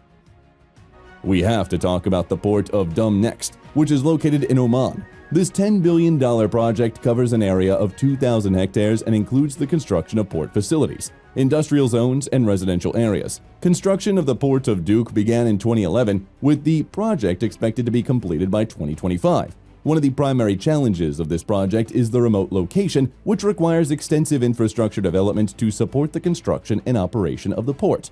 This includes the construction of roads, utilities, and housing for workers, as well as the development of logistics and supply chain networks. The port facilities are designed to accommodate a wide range of vessels, including container ships, oil tankers, and bulk carriers. The construction of the port involves significant dredging and reclamation work to create deep water berths and turning basins. This requires the use of advanced dredging equipment and techniques to ensure the stability and safety of the port structures.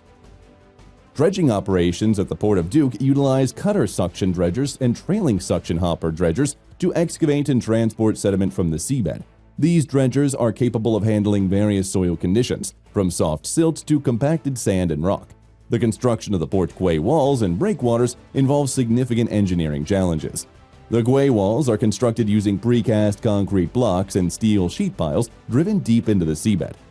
These structures provide the necessary strength and durability to withstand the forces exerted by large vessels and the harsh marine environment.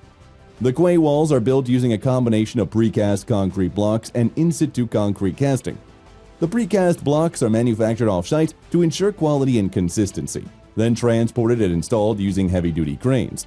The sheet piles are driven into the seabed using hydraulic pile drivers, which provide the necessary force to penetrate the dense seabed material.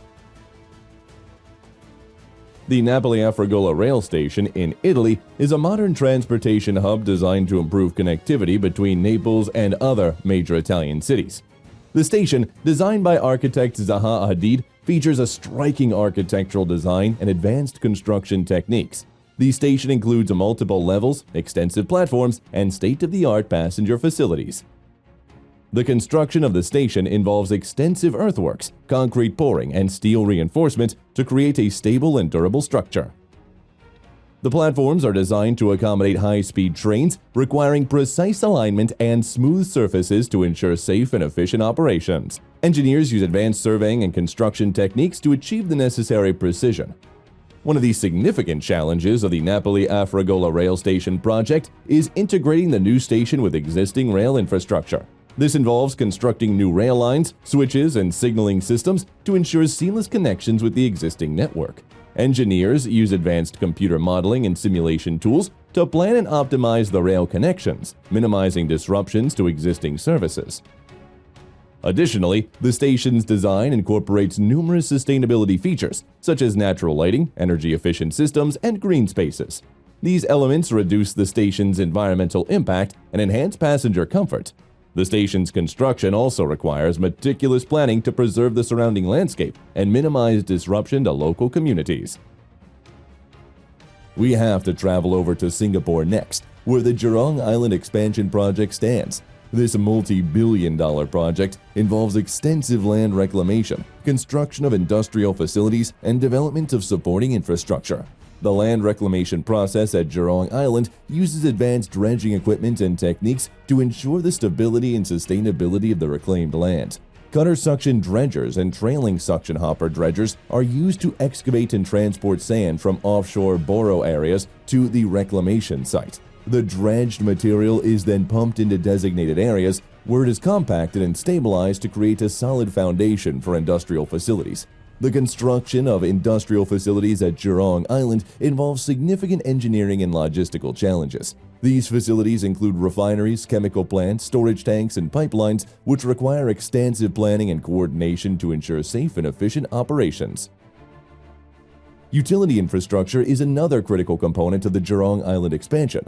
This includes the installation of water supply and distribution systems, wastewater treatment facilities, and power generation and distribution networks.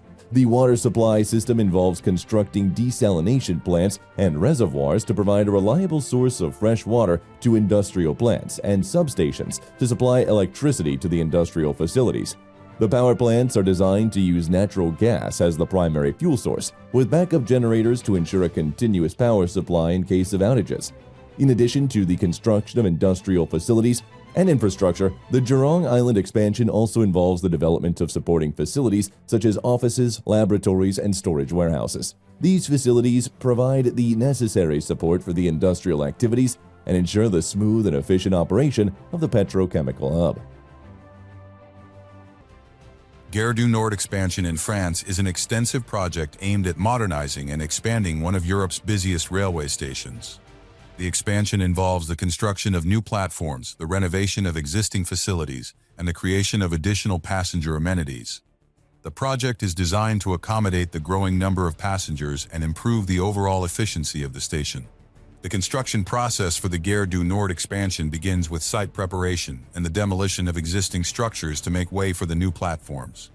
This is followed by the excavation of the new platform areas and the installation of deep foundations to support the station's expanded structure. The use of advanced excavation techniques, such as diaphragm walls and secant piles, ensures the stability of the surrounding soil and minimizes the risk of settlement. The new platforms are constructed using reinforced concrete and steel beams, providing a strong and durable foundation for the station's operations. The platforms are designed to accommodate high-speed trains, with precise alignment and level surfaces to ensure smooth boarding and disembarking. The construction process also involves the installation of advanced signaling and communication systems to manage train movements and ensure passenger safety. The renovation of existing facilities includes the upgrading of waiting areas, ticketing offices, and retail spaces. High-quality finishes and modern amenities are specified to enhance the passenger experience. The station's historical architecture is preserved and integrated with the new construction, creating a seamless blend of old and new. But what about the International Thermonuclear Experimental Reactor project located in France? Located in Saint-Paul-les-Durance, this international project involves 35 countries and has an estimated cost of around $25 billion. Construction of the project began in 2010, with the project entering the assembly phase in 2020. The reactor is designed to produce 500 megawatts of fusion power from an input of just 50 megawatts, achieving a 10-fold energy gain, which would be groundbreaking of a milestone in fusion technology. The primary construction challenge is the sheer scale and complexity of the reactor components, many of which are being manufactured and assembled for the first time. The core of the project is the tokamak, a donut-shaped vacuum chamber where the fusion reaction occurs. The tokamak must withstand extreme conditions, including temperatures up to 150 million degrees Celsius, 10 times hotter than the core of the sun. This requires using superconducting magnets to create powerful magnetic fields that confine the hot plasma within the chamber, preventing it from contacting the walls. The construction of these superconducting magnets is a major engineering feat. Each magnet, known as a toroidal field coil, weighs around 360 tons and comprises several kilometers of superconducting cable. These cables are made from a special alloy that becomes superconducting at very low temperatures, maintained by cooling systems using liquid helium. The project also involves constructing numerous supporting facilities, including cryogenic plants, cooling towers, and electrical substations. These facilities are essential for maintaining the reactor's operation and ensuring the safety and stability of the fusion process. One of the key innovations in the project is the use of remote handling systems for maintenance and repairs. Given the extreme conditions inside the tokamak, human access is impossible, necessitating the development of robotic systems capable of performing complex tasks with high precision. These systems are designed to operate in the harsh environment of the reactor, handling radioactive materials and high temperatures. Let's move over to Egypt now, where the Grand Egyptian Museum is being constructed. Located near the pyramids of Giza, this $1 billion project covers approximately 120 acres and showcases Egypt's rich cultural heritage through state-of-the-art exhibits and facilities. One of the primary engineering challenges was creating a stable foundation for the massive structure, given the proximity to the pyramids and the potential for archaeological discoveries during excavation. Engineers employed advanced ground-penetrating radar and other non-invasive techniques to survey the site before construction, ensuring that any significant archaeological finds could be documented and preserved. The construction of the Grand Egyptian Museum involved several advanced engineering techniques. The building's foundations required deep excavation and the use of high-strength concrete to support the massive weight of the structure. To address the region's seismic activity, engineers incorporated earthquake-resistant features, such as base isolators and flexible joints, into the design. These features help absorb and dissipate seismic energy, protecting the structure from potential damage during an earthquake. One of the most striking features of the museum is the massive 82-ton statue of Ramses II, which stands in the entrance atrium. Engineers used a specially designed gantry crane and sophisticated system of rollers and supports to transport and position the statue without causing any damage. The sheer size of the project required the coordination of thousands of workers and the management of vast amounts of materials. Engineers employ advanced project management software to monitor progress, allocate resources, and address any issue that arose during construction.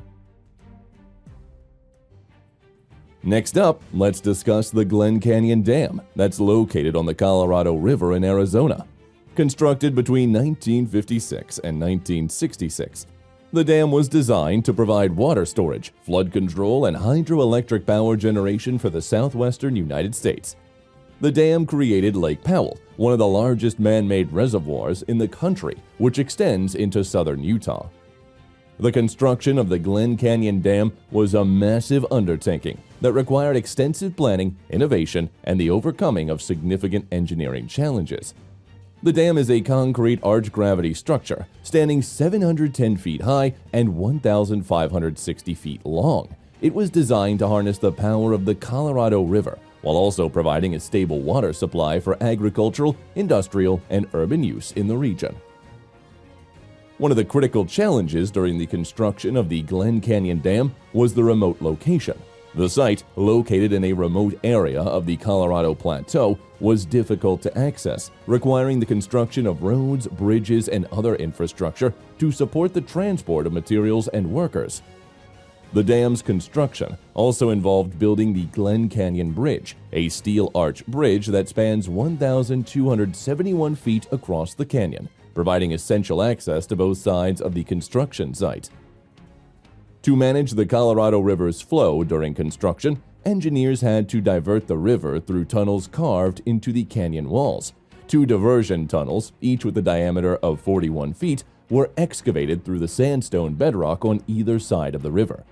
These tunnels, lined with concrete, allowed the river to bypass the construction site, ensuring that the dam could be built in a dry environment. The foundation of the dam required extensive preparation. Workers excavated the riverbeds down to solid bedrock and ensured a stable foundation for the massive concrete structure. The dam's foundation is key to its stability, allowing it to bear the immense pressure exerted by the reservoir. The concrete used in the dam was placed in blocks, each measuring about 50 feet square and 7.5 feet high. The dam was constructed in a series of these blocks, which were keyed and grounded together to form a solid monolithic structure. The dam's power plant, located at the base of the structure, houses 8 hydroelectric turbines that generate up to 1,320 megawatts of electricity. This power generation capacity has been vital in supporting the electric grid of the southwestern United States. The power plant is also equipped with a series of penstocks, large pipes that carry water from the reservoir to the turbines, allowing for the controlled water release and energy production. Let's head to France to explore the Flamanville nuclear reactor project. Located in the Normandy region, the Flamanville 3 reactor is part of the larger Flamanville nuclear power plant, which already includes 2 operational reactors. Construction on the Flamanville 3 reactor began in 2007. This project is a flagship for the European pressurized reactor technology developed by Framatome and Électricité de France. The EPR is an advanced design aimed at increasing efficiency and safety in nuclear power generation. However, the road to completion has been anything but smooth. Originally slated to be operational by 2012, the project has encountered numerous delays and cost overruns. The estimated cost of Flamanville 3 has ballooned from an initial $3.3 billion to over $13 billion. This makes it one of the most expensive nuclear projects in Europe. The delays have primarily been due to stringent safety requirements, technical challenges, and regulatory changes, each adding layers of complexity to an already intricate project. Flamanville 3 is designed to generate approximately 1,630 megawatts of electricity, enough to power about 1.5 million homes. The reactor utilizes EPR technology, which features a double-layered containment structure to prevent radiation leaks and a core catcher to contain the reactor core in the event of a meltdown. One of the major engineering challenges of the Flamanville 3 project has been the quality control of materials and construction. For example, in 2015, it was discovered that some of the steel components in the reactor vessel had higher carbon content than specified, potentially affecting their strength and safety. This required extensive testing and, in some cases, replacement of parts, further delaying the project. Despite these setbacks, significant progress has been made. The reactor building, towering over 200 feet high, houses the most advanced nuclear technology available. The control room is equipped with cutting-edge systems to monitor and manage reactor operations in real time, ensuring the highest standards of operational safety. The project is now estimated to be completed by mid-2024. But what about the expansion of one of the busiest airports in the world? New York's John F. Kennedy International Airport is embarking on a monumental expansion project that will redefine the travel experience for millions. This $13 billion transformation is designed to solidify JFK's position as a modern gateway to the world, enhancing capacity and accessibility. Its expansion encompasses the comprehensive redesign and rebuilding of Terminal 1, along with the enhancement of surrounding infrastructure. The new terminal will cover over 2.9 million square feet, making it one of the largest international terminals in the United States. Scheduled for completion in 2026, the project aims to address the pressing issues of congestion and outdated facilities, which have long plagued JFK. It's anticipated to increase the airport's capacity significantly, allowing it to handle millions more passengers each year smoothly and efficiently. Construction challenges are substantial, given JFK's continuous operation as one of the busiest airports in the world. The project requires meticulous staging to ensure that daily operations are minimally disrupted. This involves complex logistical planning, such as rerouting traffic and implementing sophisticated noise and dust mitigation strategies during construction. Sustainability is at the heart of the JFK expansion. The project aims for a significant reduction in energy usage through sustainable design elements that include solar energy capabilities and other renewable technologies. Comparatively, the investment in JFK's expansion is similar in scope to the construction of the new Apple Park in Cupertino, which also approached $13 billion. However, the impact of JFK's expansion is set to be far broader, influencing international travel and economic activity across the globe. Next up, it's time to travel over to Boston to talk about the Ted Williams Tunnel, which is a key component of the larger Central Artery project. The tunnel, which connects South Boston to Logan International Airport, was constructed to alleviate congestion and provide a direct route under Boston Harbor. Construction of the tunnel began in 1991 and was completed in 1995, with the tunnel officially opening to traffic in December 1995. The project is notable for being the first major tunnel in the United States constructed using an immersed tube technique. This method involved constructing the tunnel sections on land and then floating them to the site, sinking them into pre-dredged trenches on the harbor floor and connecting them underwater. The tunnel comprises 12 precast concrete sections, each approximately 325 feet long and weighing about 23,000 tons. These sections were built at a casting basin in East Boston, floated into position in Boston Harbor, and then carefully submerged into place. The construction of the tunnel required extensive dredging of Boston Harbor to create the trench where the tunnel sections would be placed. This dredging was a significant logistical challenge, given the need to manage harbor traffic and ensure the environmental safety of the surrounding waters. The trench was approximately 50 feet deep, with a width of around 90 feet. After the tunnel sections were placed in the trench, they were connected and sealed together to create a watertight structure. One of the most critical aspects of the tunnel's construction was ensuring the sections were perfectly aligned and securely connected underwater. To achieve this, engineers used a combination of hydraulic jacks, precise surveying equipment, and underwater divers. The alignment and sealing process required meticulous attention to detail to prevent leaks and ensure the long-term integrity of the tunnel. The tunnel structure is composed of high-strength concrete, reinforced with steel rebar to withstand the pressures of being submerged underwater and the loads from traffic above. The tunnel walls are 3 feet thick, providing significant durability and resistance to potential impacts or structural shifts.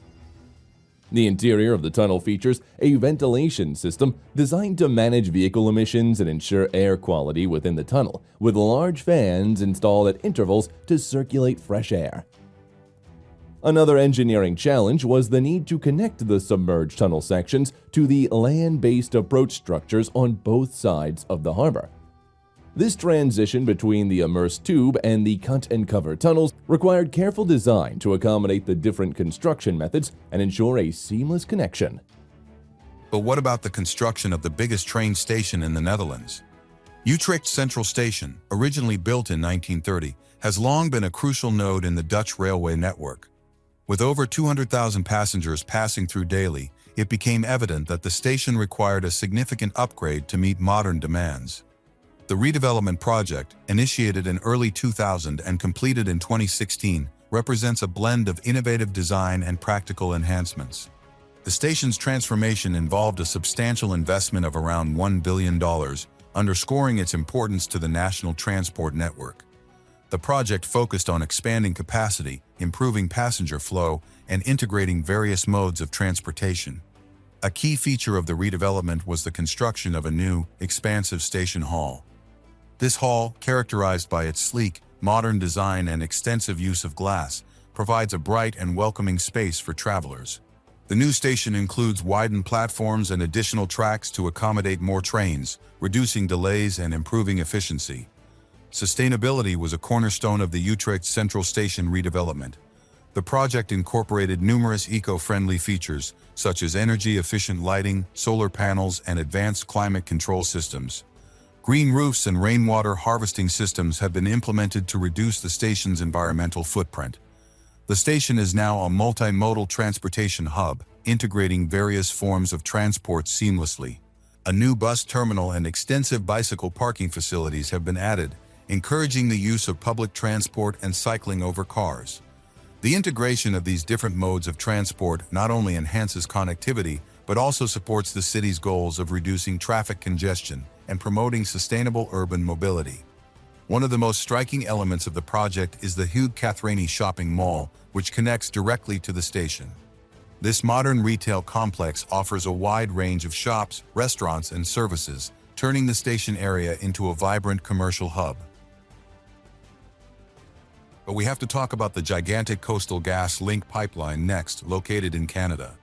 Spanning over 670 kilometers through the picturesque landscapes of British Columbia, the pipeline is a monumental project set to redefine Canada's natural gas industry.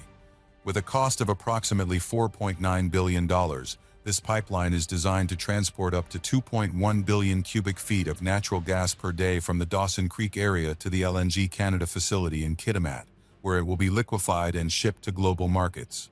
The construction of the Coastal GasLink pipeline, which began in early 2019 and was completed in December 2023, involved a massive logistical operation. The pipeline's route was meticulously planned to minimize environmental impact, incorporating advanced GIS mapping and environmental monitoring systems. Special attention has been given to protecting local wildlife and their habitats, with specific construction methods like horizontal directional drilling used under rivers and streams to avoid disturbing aquatic ecosystems. A key feature of the Coastal GasLink pipeline is its role in supporting Canada's transition to a more sustainable energy profile. By enabling the export of liquefied natural gas, It helps to reduce global reliance on coal and oil, offering a cleaner, more efficient energy solution. The project is expected to reduce global greenhouse gas emissions significantly, equivalent to taking up to 26 million cars off the road annually. The economic impact of the pipeline is also significant. It's expected to generate billions in revenue and provide substantial tax benefits to local communities along the route. Construction challenges have been significant, from managing the logistics of moving vast amounts of materials across difficult terrain to addressing the concerns and rights of indigenous communities. Protests and legal challenges have underscored the project's controversial aspects, particularly regarding environmental and indigenous rights issues. Let's travel over to the state of Missouri to investigate Kansas City International Airport's transformed megaproject. The airport has undergone a significant transformation with the construction of a new terminal, replacing the old three-terminal layout that's been in use in the airport's opening since 1972. The new terminal spans approximately 1 million square feet and features a single consolidated structure that replaces the outdated horseshoe-shaped terminal. This design was intended to streamline operations and enhance passenger flow, reducing the complexity of navigating between different terminals. A key aspect of the construction was the airport's location on a former floodplain. Engineers had to ensure that the new terminal was built on solid ground that could withstand potential flooding. The site was prepared by excavating over 1.1 million cubic yards of soil and placing fill material to elevate the ground level, ensuring a stable foundation. In addition, extensive underground utilities were installed to support the terminal's operations. The new terminal structure is primarily composed of steel and reinforced concrete, providing both durability and flexibility. The use of structural steel allowed for large open spaces within the terminal, which is a significant improvement over the cramped and outdated spaces of the previous terminals. The roof of the terminal is supported by a series of large steel trusses, creating a vast column-free interior that enhances the feeling of openness and allows for better natural lighting. One of the challenging engineering aspects of the project was the integration of modern baggage handling and security systems. The terminal includes an advanced baggage handling system capable of processing thousands of bags per hour, which features such an automated sorting and tracking to improve efficiency and reduce the risk of lost luggage. The security checkpoints equipped with the latest screening technology, including automated screening lanes that expedite the process while maintaining high levels of security. The terminal's construction also included the development of new roadways and parking facilities to accommodate the increased passenger capacity. A new multi-level parking garage with over 6,000 spaces was built adjacent to the terminal, providing easy access for passengers and reducing the need for long shuttle rides from distant parking lots. The roads leading to the terminal were reconfigured to improve traffic flow and reduce congestion, with separate lanes for private vehicles, taxis, and buses. But what about the Puente de Ran project, located in Spain? This iconic bridge, integral to the region's infrastructure, not only facilitates efficient transportation, but also stands as a symbol of modern engineering. Constructed in 1978 and expanded significantly in recent years, the Puente de Ran connects the city of Vigo with the Marazzo Peninsula, playing a critical role in the AP9 highway. The original bridge was designed by Italian engineer Fabrizio de Miranda, known for his expertise in long-span bridges. It stretches over 1.1 miles, making it one of the longest bridges in Spain. The expansion project, initiated in 2015 and completed in 2018, was driven by the need to alleviate traffic congestion and improve safety. The upgrade involved the addition of 2 new lanes, increasing the bridge's capacity to 6 lanes. This expansion was a challenging engineering feat, requiring precise planning and execution to ensure the bridge remained operational throughout the construction process. The project cost approximately $191 million, reflecting the complexity and scale of the undertaking. One of the standout features of the expansion was the use of innovative construction techniques, such as the installation of new decks alongside the existing structure without closing the bridge to traffic. This approach minimized disruption and showcased the ingenuity of modern bridge engineering. The Puente de Ran serves as a vital link for the region's economy. By improving the connectivity between Vigo, one of Spain's busiest ports, and the surrounding areas, the bridge supports local industries, including shipbuilding, fishing, and tourism. But how about an entire bridge project being replaced? That's what happened to the Patullo Bridge located in Canada. Spanning the majestic Fraser River in British Columbia, the new Patullo Bridge is an engineering marvel set to redefine the transportation landscape of the Greater Vancouver area. This infrastructure project was initiated in 2019 with an expected completion date sometime in 2024.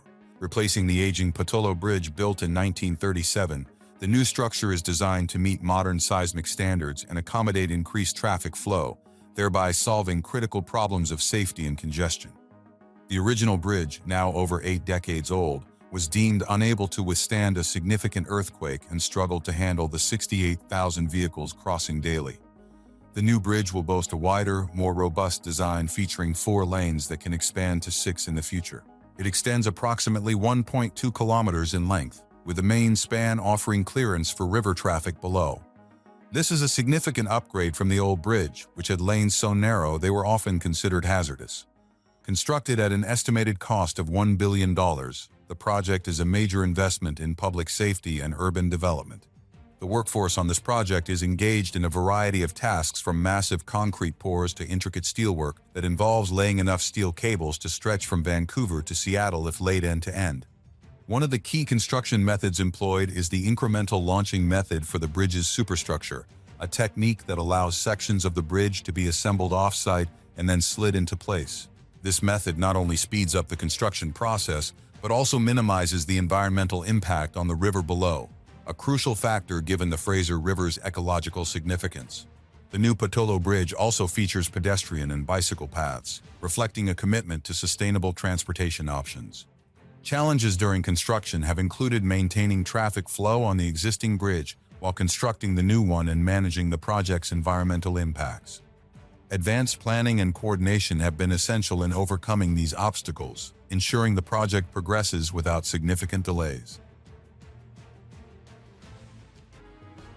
But we have to move over to San Francisco next to talk about the extremely tall Salesforce Tower. Completed in 2018, this is a striking example of modern skyscraper engineering. Standing at 1,070 feet tall, it is the tallest building in San Francisco and one of the tallest in the western United States. The tower's construction required cutting-edge engineering to address both the aesthetic and functional demands of a high-rise building in a seismically active region.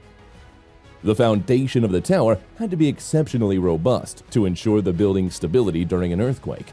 It's also supported by a massive concrete mat foundation that is 14 feet thick and sits atop over 42 steel-reinforced concrete piles driven deep into the bedrock. These piles reach depths of 300 feet below ground, anchoring the structure securely to withstand seismic forces.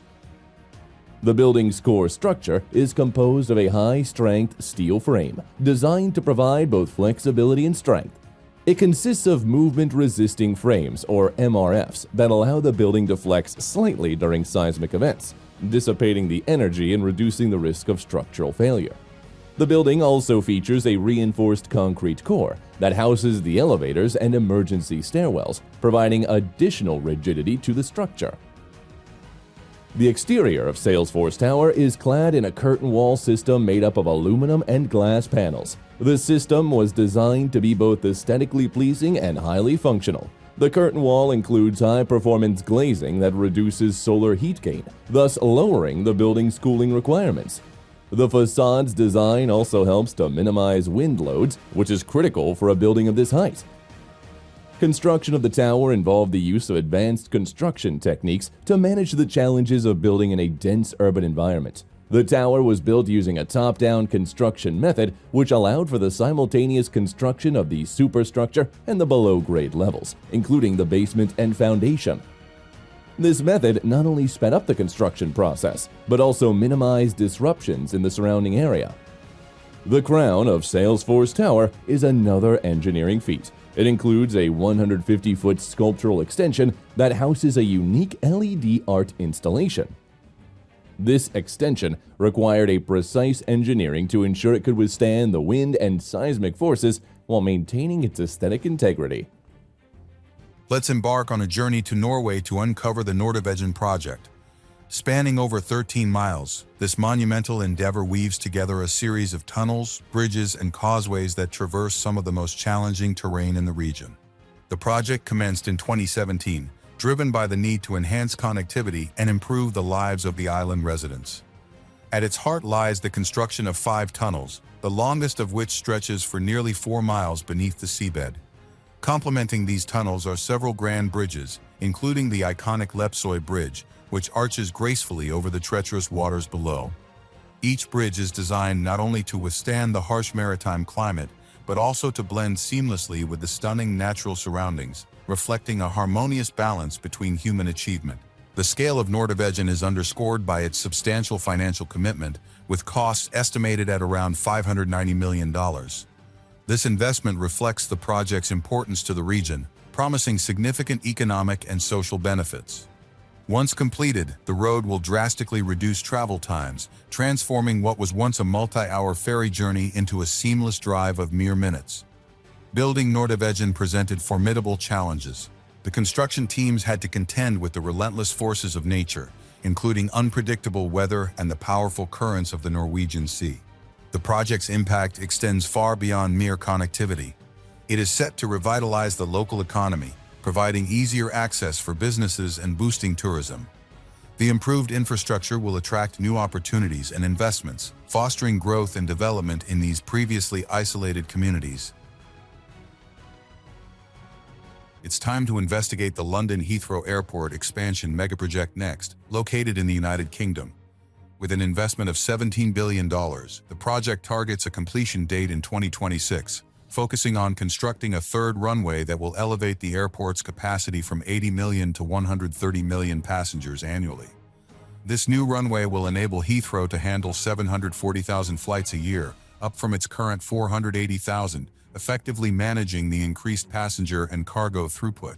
The engineering feat involves extensive modifications to existing infrastructure, including repositioning the M25 motorway 150 meters westwards and lowering it 7 meters below ground level to allow the runway to pass overhead. The project also encompasses significant terminal enhancements. Terminal 5 will be expanded, and Terminal 2 will see the development of a new satellite building. These expansions are designed to streamline passenger flow and improve the quality of services. The integration of cutting-edge technology in these terminals will focus on speeding up check-ins and security checks through biometric scanning and advanced imaging technology. The construction phase is expected to create approximately 60,000 jobs, with a significant portion focused on specialized roles in engineering and technology. This workforce is tasked with not only expanding the physical infrastructure, but also installing complex systems that will enhance operational efficiency and reduce environmental impact. The logistical challenges of this expansion are formidable. Keeping the airport operational while undergoing massive construction requires meticulous planning and execution. This includes managing around-the-clock construction schedules to minimize disruption to daily operations and deploying temporary operational facilities to ensure service continuity. Comparatively, the size and scope of Heathrow's expansion are on par with other major global infrastructure projects like the expansion of Dubai International Airport. However, Heathrow's project is unique in its focus on integrating sustainability from the ground up, setting a new standard for major transport projects worldwide. But we have to talk about the largest LNG projects ever in the United States. The Rio Grande LNG terminal, located at the port of Brownsville in Texas, aims to become a major LNG export facility that will handle up to 27 million tons per annum of liquefied natural gas once fully operational. The terminal's design includes significant infrastructure, such as multiple LNG storage tanks, each capable of holding 180,000 cubic meters of LNG, and 2 marine berths to accommodate LNG carriers of up to 185,000 cubic meters capacity. One of the engineering challenges of the project is the site's location along the Brownsville Ship Channel, a highly active industrial waterway with specific environmental and logistical requirements. The construction site required extensive preparation, including soil stabilization and the installation of a comprehensive levee system around the perimeter to protect against flooding and manage stormwater runoff. The soil stabilization process involved deep mixing techniques to ensure a solid foundation for the massive structures, particularly in the areas where the liquefaction trains and storage tanks are being built. The LNG production process at the terminal involves cooling natural gas to negative 162 degrees Celsius to liquefy it, reducing its volume by about 600 times for easier storage and transportation. This process demands substantial energy, requiring the installation of robust power generation facilities and cooling systems. The engineering work includes laying down extensive pipelines to bring feed gas to the site and distributing it to the liquefaction trains. The liquefaction trains themselves are highly complex systems, each containing multiple stages of compression and heat exchange to achieve the necessary cooling of the gas. These trains are built using modular construction techniques, allowing large components to be prefabricated off-site and then transported to Brownsville for assembly. This approach minimizes on-site construction time and reduces potential delays. The terminal also includes significant safety and monitoring systems. Given the flammable nature of LNG, the design integrates advanced fire detection and suppression systems, extensive monitoring of gas leaks, and robust emergency response plans. Additionally, the terminal will feature a network of control rooms and automation systems to manage the operation of the liquefaction trains, storage tanks, and loading berths efficiently and safely. The engineering behind the Rio Grande LNG terminal also includes provisions for future expansion. The site's being prepared to potentially add additional liquefaction trains and storage capacity as market demands grow. This forward-thinking approach to the terminal's design ensures that it can adapt to future energy needs. Let's journey to Norway to explore the remarkable Follow Line project. This megaproject is an essential part of the inner-city triangle, which aims to improve transportation efficiency across the eastern part of Norway. The project began construction in 2015 and opened up to the public in 2022. This new railway line stretches over 22 kilometers and includes the longest railway tunnel in Scandinavia, measuring 19 kilometers. The entire project comes with a hefty price tag of around $2.4 billion, reflecting its vast scale and the cutting-edge technology employed. One of the most ambitious aspects of the Follow Line is its twin tunnel system. Bored through solid rock, these parallel tunnels will drastically reduce travel time between Oslo and Ski, cutting it down to just 11 minutes from the previous 22.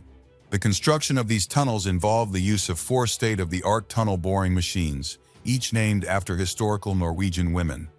These colossal machines, each over 150 meters long, worked simultaneously to excavate the tunnels.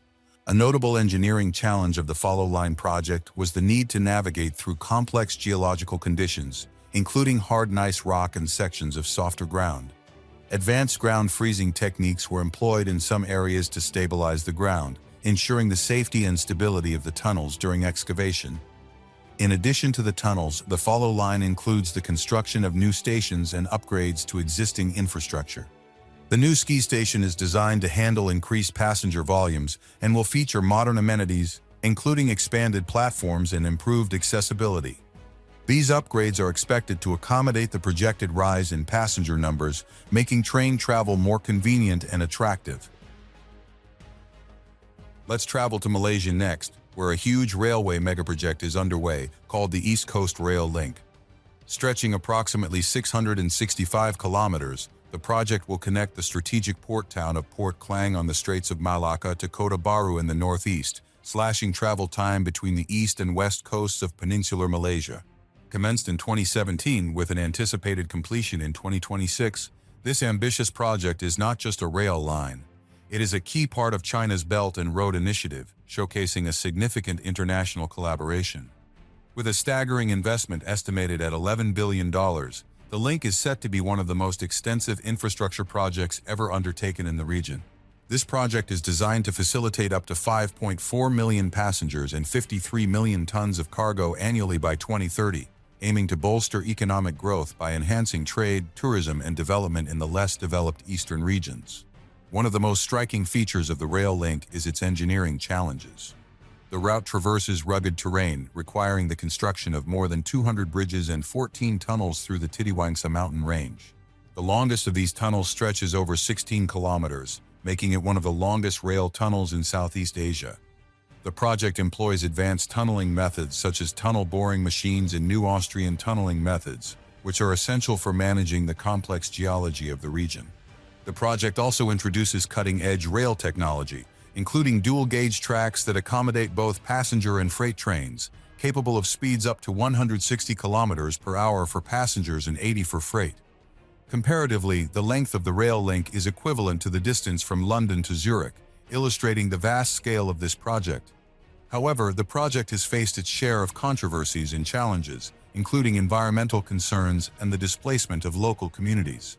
Additionally, financial renegotiations and geopolitical tensions have occasionally stalled progress, reflecting the complex dynamics involved in large-scale international infrastructure projects. Upon completion, the railway will significantly reduce the travel time between the east and west coast from 12 hours to just 4 hours by train. But how about one of the busiest bridges in the world? Constructed between 1927 and 1931, the George Washington Bridge was designed by Swiss-American engineer Othmar Ammann, who utilized innovative techniques to create what was then the largest suspension bridge in the world. The bridge's main span, which measures 3,500 feet, was a record-breaking achievement at the time of its completion.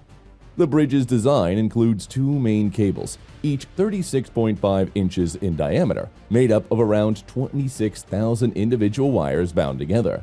These cables were manufactured and spun on-site using the saddle method, which involved spinning the wires from one anchorage over the tower tops and down to the other anchorage. This method allowed for precise tensioning of the cables and was crucial for the bridge's structural integrity. The bridge's two towers, each standing 604 feet tall, are composed of steel and rest on massive concrete foundations anchored into the bedrock beneath the river. The towers were initially designed to be clad in granite, but due to the economic constraints of the Great Depression, they were left as exposed steel, which has become an iconic feature of the bridge.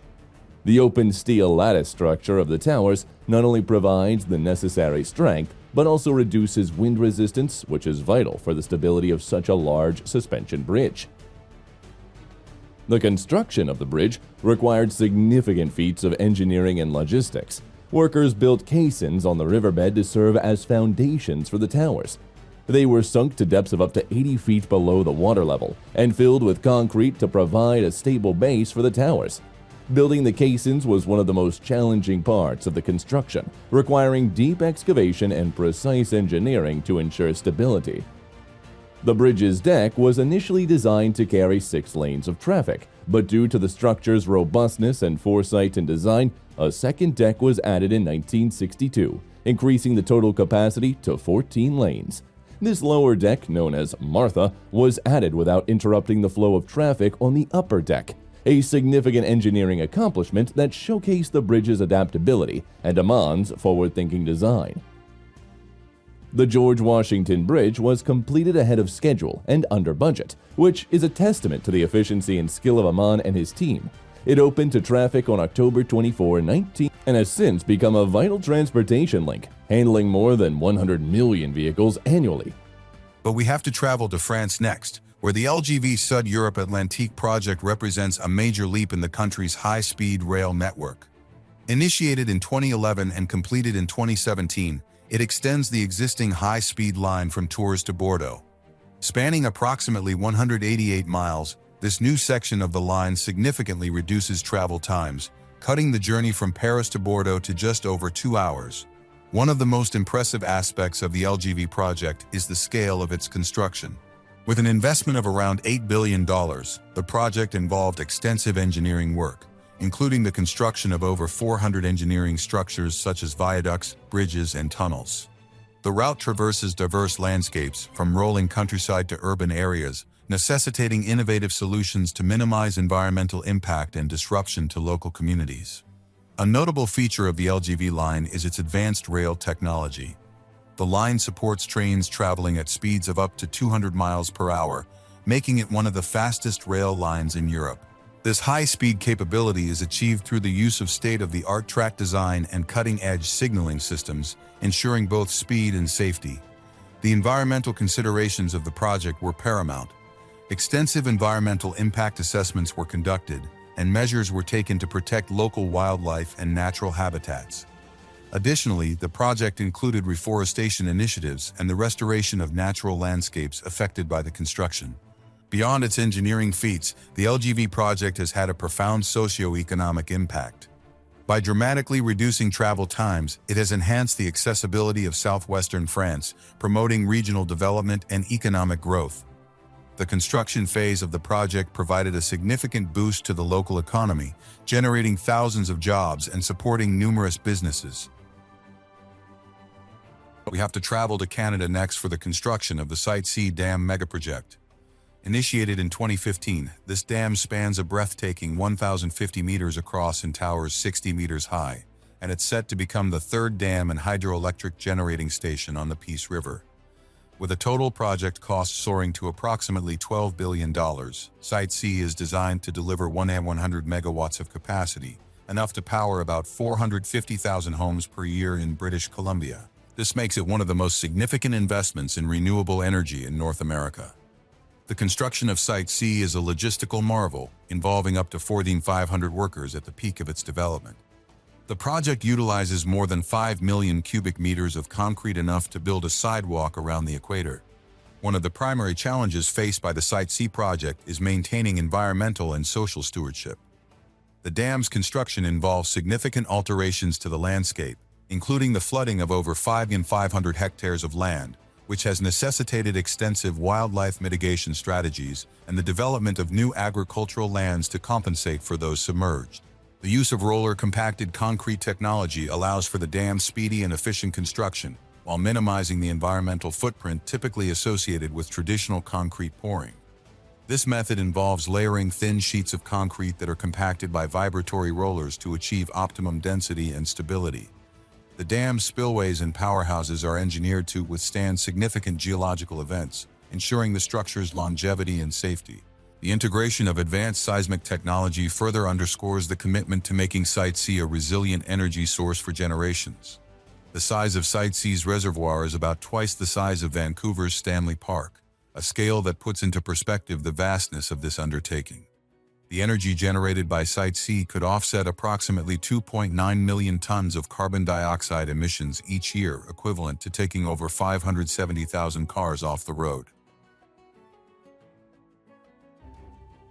It's time to move over to Utah for the Salt Lake City International Airport redevelopment. Initiated in 2014, the project involves a complete overhaul of the existing facilities, including the construction of a new terminal and concourses, all aimed at modernizing the airport to handle increasing passenger demands and improving seismic resilience.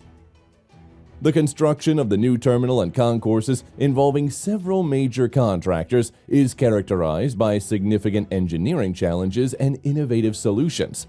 The first phase of the project, completed in 2020, included the construction of a 900,000 square foot terminal and the west portions of 2 linear concourses.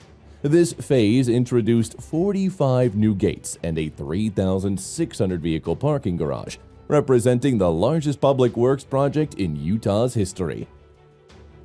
A critical aspect of the construction was addressing the seismic risk, given the airport's proximity to the Wasatch Fault, an active seismic zone.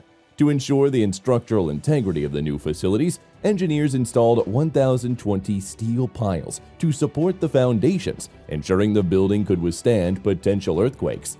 These piles, driven deep into the ground, provide a stable base for the large terminal structures, which feature a 3-level design with expansive use of steel and concrete. The new terminal's design emphasizes both functionality and aesthetics, with the use of high-performance glazing and large open spaces that draw natural light into the building.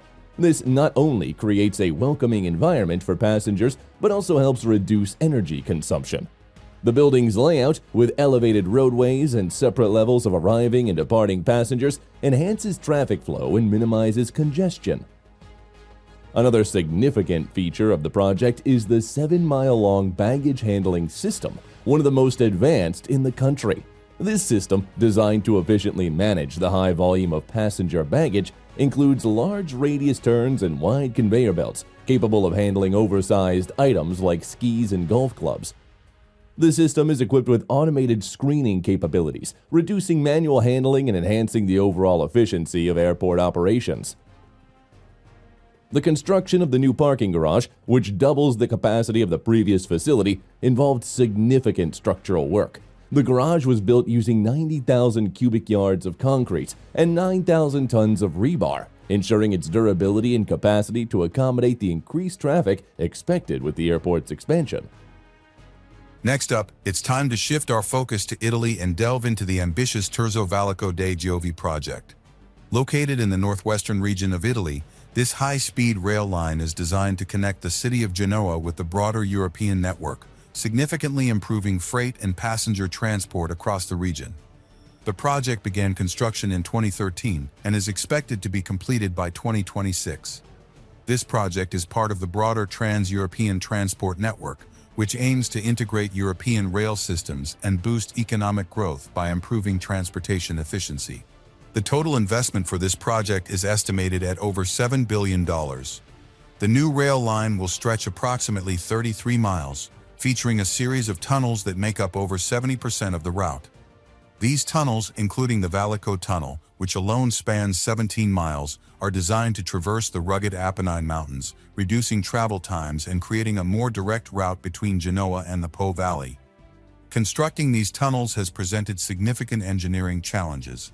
The project involves boring through complex geological formations, which require advanced drilling techniques and meticulous planning. Tunnel boring machines are being used to ensure precision and safety, cutting through rock while minimizing disruption to the surface above. One of the project's primary goals is to enhance freight transport between the port of Genoa and northern Italy, as well as other European destinations. The port of Genoa is one of Italy's busiest, and the Terzo Valico dei Giovi will facilitate the movement of goods by providing a faster and more efficient rail link. In addition to freight, the new rail line will significantly improve passenger travel. Currently, journeys between Genoa and Milan can take over an hour and a half by train.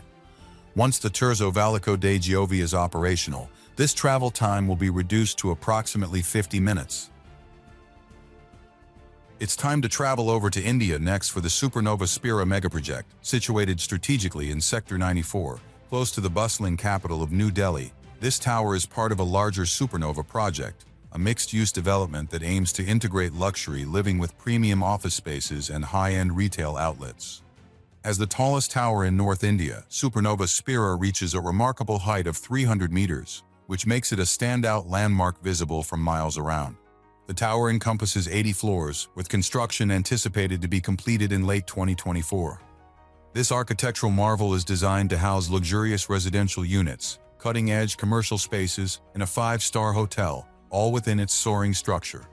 The project, spearheaded by the renowned real estate developers Supertech Limited, is built with an investment of over $1 billion. The development is expected to significantly contribute to the local economy by creating thousands of jobs during and after construction, and by enhancing the region's attractiveness as a business and tourism hub. Constructing Supernova Spira posed unique engineering challenges, especially given the height and the mixed-use nature of the building. One of the key construction methods employed is the use of high-strength, reinforced concrete, capable of supporting the immense load of such a tall structure while withstanding seismic forces, as Noida is in a region that can experience earthquakes.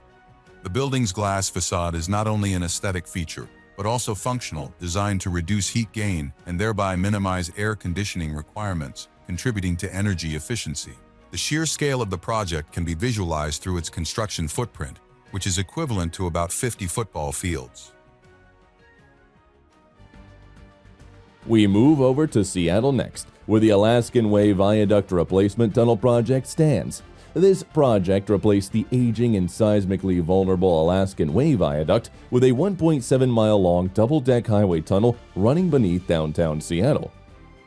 The tunnel is part of a State Route 99 and was constructed to improve safety, reduce congestion, and enhance the city's waterfront area.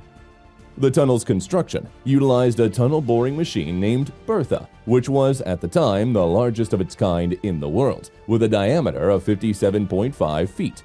Bertha's journey began in July 2013, but the project faced significant challenges soon after. In December 2013, the TBM came to an unexpected halt after encountering a steel pipe, which damaged the machine's cutting blades. This led to a prolonged repair period that lasted nearly 2 years. The TBM was eventually repaired by excavating a recovery shaft from which engineers accessed and lifted the front of the machine to replace the damaged parts. The tunnel boring process resumed in December 2015, and Bertha continued to carve its way beneath Seattle at an average depth of about 200 feet below the surface. The tunnel was constructed using a segmented ring system, where each ring is made up of 10 precast concrete segments. As Bertha moved forward, these segments were installed to form the tunnel's lining, providing structural support and preventing groundwater ingress. To ensure the tunnel's long-term durability and safety, engineers used a comprehensive monitoring system to track Bertha's progress and the surrounding ground conditions in real time. This system included sensors embedded in this tunnel's lining and the ground above, allowing for immediate detection of any movement or settlement that could indicate potential issues. One of the complex aspects of the construction was managing the groundwater and ensuring the tunnel remained watertight. The tunnel passes through the Duwamish River's alluvial deposits, which are prone to high groundwater pressure. To address this, Bertha was equipped with a pressurized front shield that balanced the pressure at the tunnel face, preventing water from flooding the excavation chamber. The final breakthrough occurred in April 2017, marking the completion of Bertha's journey. However, the project was far from over, as extensive work was required to outfit the tunnel with necessary infrastructure, including roadways, ventilation systems, fire suppression systems, and emergency egress routes.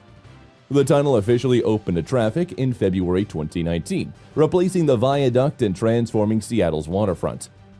Let's explore the Pont de Normandie in France, a marvel of modern engineering that elegantly spans the Seine River, connecting the cities of Le Havre and Honfleur. This iconic bridge, completed in 1995, stands as one of the longest cable-stayed bridges in the world. The Pont de Normandie stretches an impressive 7,032 feet, or approximately 1.33 miles. Its most striking feature is its central span, which measures 2,808 feet, supported by two soaring pylons that rise 656 feet above the Seine. These pylons, constructed from reinforced concrete, are designed to withstand strong winds and seismic activity, ensuring the bridge's stability and longevity. Construction of the Pont de Normandie began in 1988 and took 7 years to complete. The project was a significant undertaking, costing around $465 million. One of the engineering highlights of the Pont de Normandie is its use of cable-stayed technology, which allows for longer spans and greater flexibility compared to traditional suspension bridges. The bridge's deck is supported by a series of cables that fan out from the pylons, creating a visually stunning and structurally efficient design. The bridge's roadway consists of 4 lanes, 2 in each direction. The bridge has reduced travel time between Le Havre and Honfleur to just a few minutes, enhancing economic activities and fostering closer ties between the two cities. Architecturally, the Pont de Normandie is celebrated for its elegant and minimalist design, which complements the surrounding landscape.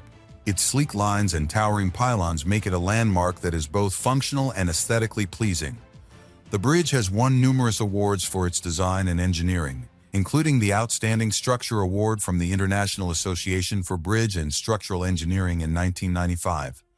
The construction of the Pont de Normandie involved innovative techniques and meticulous planning. Engineers had to address several challenges, including the strong winds typical of the region and the need to maintain river traffic during construction. The use of precast concrete segments assembled on site allowed for precise construction and minimized disruptions. Each segment, weighing up to 200 tons, was carefully positioned and secured, ensuring the structural integrity of the bridge. The economic impact of the Pont de Normandie extends beyond improved transport links. It has become a tourist attraction in its own right, drawing visitors who marvel at its design and the panoramic views it offers. Moreover, the Pont de Normandie has played a vital role in regional integration within the European Union. By improving transport links between France and its northern neighbors, the bridge facilitates smoother and more efficient movement of goods and people across borders. We have to travel to Australia next for the Forestfield Airport Link Megaproject. This visionary public transport project in Perth, Australia, is set to transform how travelers and residents move around the city. Initiated in 2016 and completed in 2022, this ambitious project aims to seamlessly connect Perth's eastern suburbs to the city centre and the airport, enhancing mobility and spurring economic growth. Spanning a total of 8.5 kilometers, the link features a twin-bore tunnel and 3 new stations, each designed with unique architectural elements that reflect the local heritage and landscape. The cost of this strategic initiative is pegged at approximately 1.86 billion Australian dollars, making it one of the highest investments in Western Australia's public transport system in decades. One of the remarkable aspects of this project is the use of tunnel boring machines. These technological marvels, affectionately named Grace and Sandy, have been instrumental in excavating the tunnels. Each machine is over 130 meters long and weighs more than 600 tons, capable of tunneling through up to 20 meters of earth per day. The construction has faced numerous challenges, notably the complex geological conditions that include sandy and water-bearing soils, which are particularly tricky to navigate. This required innovative tunneling techniques and state-of-the-art waterproofing solutions to ensure the structural integrity and longevity of the tunnel. Each station will also feature artworks that celebrate the cultural and natural heritage of the area, creating not just transit points but destinations that offer a sense of place and community. Let's navigate the stunning Frederick Douglass Memorial Bridge. Located in Washington, D.C., this iconic infrastructure project is designed to replace the aging South Capitol Street Bridge, which had become functionally obsolete. Construction of the new bridge began in 2018 and was completed in 2021. This project represents one of the largest infrastructure investments in the history of the District of Columbia, with the bridge spanning 1,600 feet across the Anacostia River and featuring 3 prominent arch structures that define its aesthetic and structural integrity.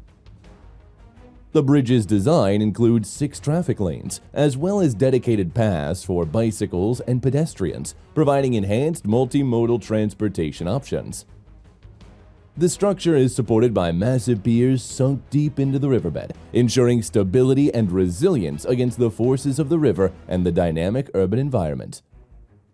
One of the key engineering challenges of the Frederick Douglass Memorial Bridge was constructing its large, sweeping arches.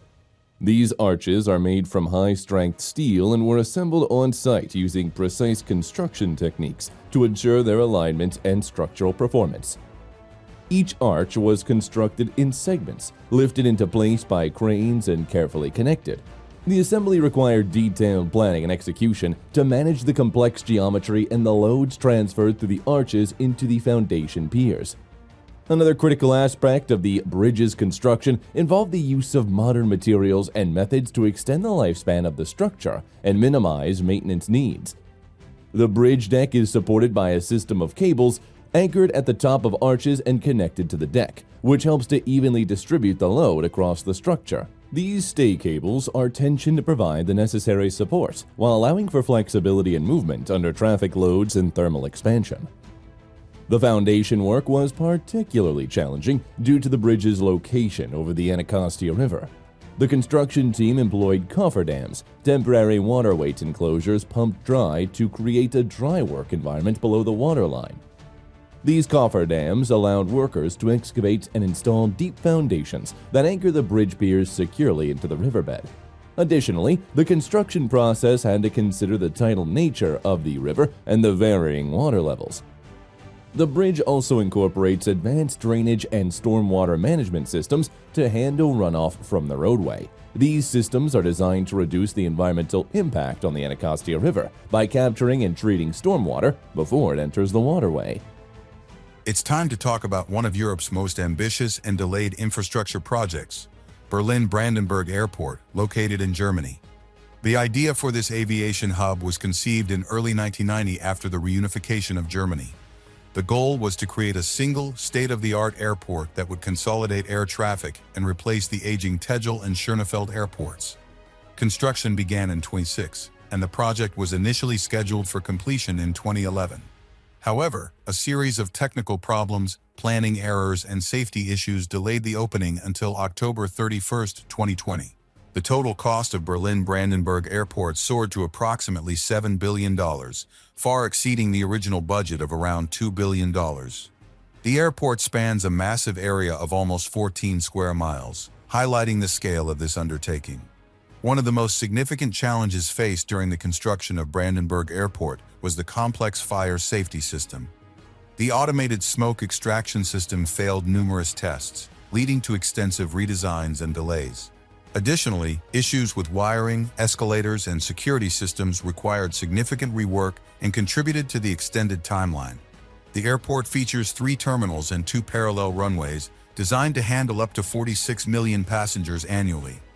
The airport's design incorporates modern architecture with extensive use of glass and steel, providing a bright and open atmosphere for travelers. The facility includes numerous energy-efficient features, such as LED lighting, a sophisticated waste management system, and extensive use of renewable energy sources.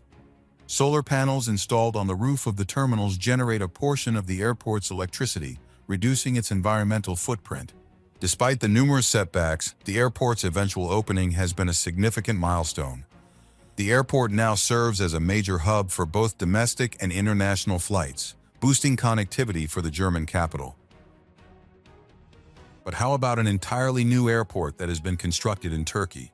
Istanbul New Airport, heralded as one of the world's most significant aviation projects, opened its runways to the world in October 2018. Situated on the Black Sea coast on the European side of Turkey, the airport spans an impressive 76.5 million square meters, an area as large as 10 football fields. It is planned to eventually accommodate up to 200 million passengers annually by the completion of all phases in 2028, aiming to become the busiest airport in the world. Constructed at an estimated cost of over $12 billion, Istanbul New Airport was engineered to solve significant capacity issues faced by Istanbul's older Atatürk Airport, which was operating way over its intended capacity. The new airport serves as a bridge between continents and cultures, with the capability to host 100 airlines flying to more than 300 destinations around the world. The construction of such a megastructure was not without its immense challenges. The project required around 30,000 workers at its peak, many of whom had to work in shifts around the clock to meet rigorous deadlines. The airport features an astonishing 6 runways, more than 500 check-in counters, and the world's largest airport terminal under a single roof, covering approximately 1.4 million square meters. One of the most innovative aspects of Istanbul New Airport is its integration of smart airport technologies, including advanced facial recognition systems and artificial intelligence to ensure security and efficiency in passenger processing and baggage handling. During construction, the project faced significant logistical hurdles, including the handling and installation of thousands of tons of steel and the laying of vast expanses of concrete. The terminal's roof alone, designed to mimic the rolling shapes of Istanbul's seascapes, consists of large panels that were installed using specially designed rigs to handle their weight and curvature. Moreover, the airport is built to withstand earthquakes, a crucial feature given Istanbul's seismic activity. Engineers implemented advanced seismic isolation systems, which are designed to absorb significant ground movement, ensuring the airport remains operational even in adverse conditions. Comparatively, Istanbul New Airport's size and capacity dwarf most other mega airports around the globe. For instance, it is about 3 times the size of Beijing Daxing International Airport in terms of passenger capacity when fully completed. It's time to move over to the state of Illinois now to talk about the St. Regis Chicago skyscraper project, formerly known as Vista Tower. It's the 3rd largest building in Chicago, standing at 1,198 feet tall with 101 stories. The construction of this mixed-use skyscraper, which includes residential units, a hotel, and luxury amenities, presents numerous engineering challenges that required innovative solutions. The construction of the St. Regis Chicago began in 2016 and was completed in 2020. Designed by the renowned architect Jean Gang, the tower's distinctive design features 3 interconnected towers of varying heights, arranged in a staggering formation. This configuration not only creates a unique visual profile, but also plays a crucial role in the building's structural stability. One of the challenges was addressing the wind loads on the tall, slender structure. To mitigate these effects, the design includes a blow-through floor at the 83rd level. This open-air section allows wind to pass through the building, reducing wind-induced sway and improving overall stability. The use of this feature is a relatively new approach in skyscraper design and highlights the innovative engineering applied to the project. The building's core structure is composed of reinforced concrete, which provides the necessary strength to support the high-rise while allowing for flexibility under stress. The concrete core houses the building's elevators and utilities and is surrounded by steel frames that support the external cladding and the floor slabs. The use of high-strength concrete and advanced reinforcement techniques is essential in achieving the building's height and slender profile without compromising safety. The construction also involves significant logistical planning, particularly given the tower's location in the dense urban environment of Chicago's Lakeshore East neighborhood. The site's proximity to other high-rise buildings and active roadways required meticulous coordination to manage material deliveries, crane operations, and worker safety. The tower was constructed using a combination of traditional building techniques and modular construction, where certain components were prefabricated off-site and assembled on-site. This approach helped to accelerate the construction timeline and reduce the impact of the surrounding area. The St. Regis Chicago also features extensive underground construction, including a 6-level basement that houses parking facilities, mechanical rooms, and storage areas. Constructing these underground levels involved deep excavation and the installation of a complex foundation system designed to handle the significant loads of the skyscraper above. Let's shift our focus to Norway and delve into the fascinating Snøhvit LNG project, an ambitious energy initiative set in the Arctic region. Located in the Barents Sea, this project is Norway's first liquefied natural gas development, representing a significant leap in the country's energy capabilities. The project began with the discovery of the Snøhvit gas field in 1984. It took nearly 2 decades of planning and development before production finally commenced in 2007. This groundbreaking project is notable for its remote location and the challenges associated with Arctic conditions. One of the most remarkable aspects of the Snøhvit project is the decision to construct the LNG processing facilities onshore on Melkoya Island, near the town of Hammerfest. Natural gas extracted from the Snøhvit field is transported through a 90-mile subsea pipeline to Melkoya, where it is processed and cooled to -260 degrees Fahrenheit to be converted into liquid form. The total cost of the Snøhvit project is estimated at around $8 billion. The onshore facility on Melkoya includes Europe's largest LNG liquefaction plant, which has the capacity to produce nearly 5.7 million tons of LNG annually. This facility also includes storage tanks, loading berths, and other essential infrastructure, making it a comprehensive and self-sufficient operation. The plant on Melkoya employs cutting-edge technologies to reduce emissions and energy consumption. One notable feature is the carbon capture and storage system, which captures CO2 from the natural gas and injects it back into a reservoir beneath the seabed, preventing it from entering the atmosphere. Despite its successes, the Snøhvit project has not been without challenges. The harsh Arctic climate, with its extreme cold and long periods of darkness, poses unique operational difficulties. Ensuring the safety of workers and maintaining the integrity of equipment in such conditions require rigorous planning and robust engineering solutions. In addition to its technical achievements, Snøhvit LNG has strengthened Norway's position in the global energy market. The LNG produced at Melkoya is exported to various countries, including those in Europe and Asia, enhancing energy security and providing a cleaner alternative to coal and oil. This project has also paved the way for future Arctic developments, showcasing the feasibility and benefits of harnessing resources in remote locations. But what about the construction of a high-tech megacity? Welcome to Konza Technology City, heralded as Africa's Silicon Savannah, which is unfolding approximately 60 kilometers southeast of Nairobi, Kenya. This visionary mega-project is designed to be a fully fledged smart city, embodying a strategic nexus of technology, business, and sustainable urban life. With a planned footprint of 5,000 acres, Konza is set to be one of the largest technology hubs globally, rivaling California's Silicon Valley. Initiated by the Kenyan government as part of its Vision 2030 development program, Konza Technology City's development is projected to cost around $14.5 billion. The project aims to boost Kenya's position as a leader in information and communications technology in Africa. Konza is expected to create over 200,000 jobs once fully operational, driving significant growth in the technology sector and catalyzing the economic landscape of the region. The project's phased construction began with laying extensive infrastructure foundations, including roads, water systems, and high-speed internet cables. One of the critical challenges has been integrating these modern utilities with the surrounding environment, which is a semi-arid area prone to droughts. The construction workforce is a blend of local and international expertise, ensuring that the skills necessary to tackle such an ambitious project are present, while also transferring knowledge to the local workforce. The use of advanced construction materials and techniques is evident, with emphasis on green building standards compliant with the leadership in energy and environmental design certifications. One fascinating aspect of Kansas City is its planned integration of smart city technology, like advanced systems to manage utilities and traffic, making it one of the first cities in Africa to be built from the ground up with such technologies. The scale of digital infrastructure rivals that of New Songdo City in South Korea, known for its comprehensive incorporation of smart technology and urban management. It's time to dive into Madrid Nuevo Norte, Spain's most ambitious urban development project, which promises to redefine the northern skyline of the capital city.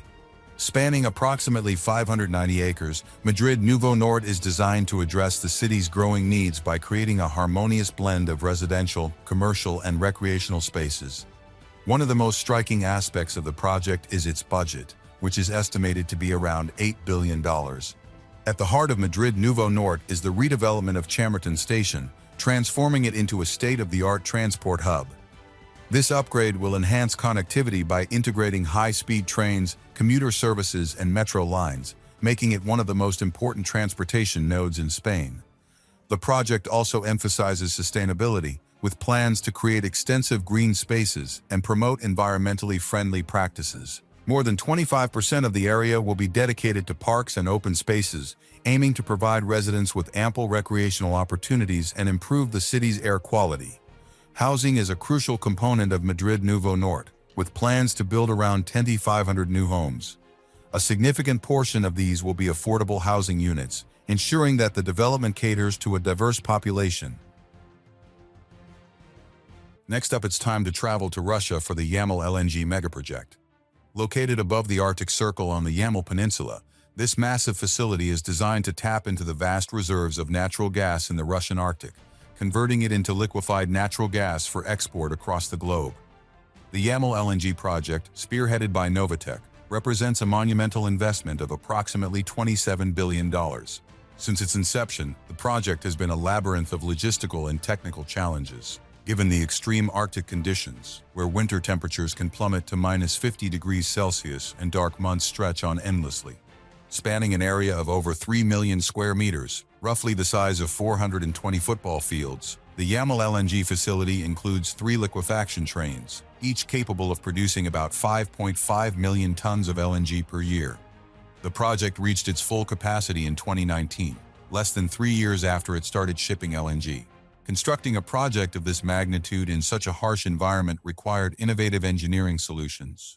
Over 150,000 tons of materials and equipment were transported across Arctic waters using specially designed icebreaker ships. The construction involved over 30,000 workers from around the world, who lived in rotation in isolated, freezing conditions, often enduring 24-hour periods of darkness.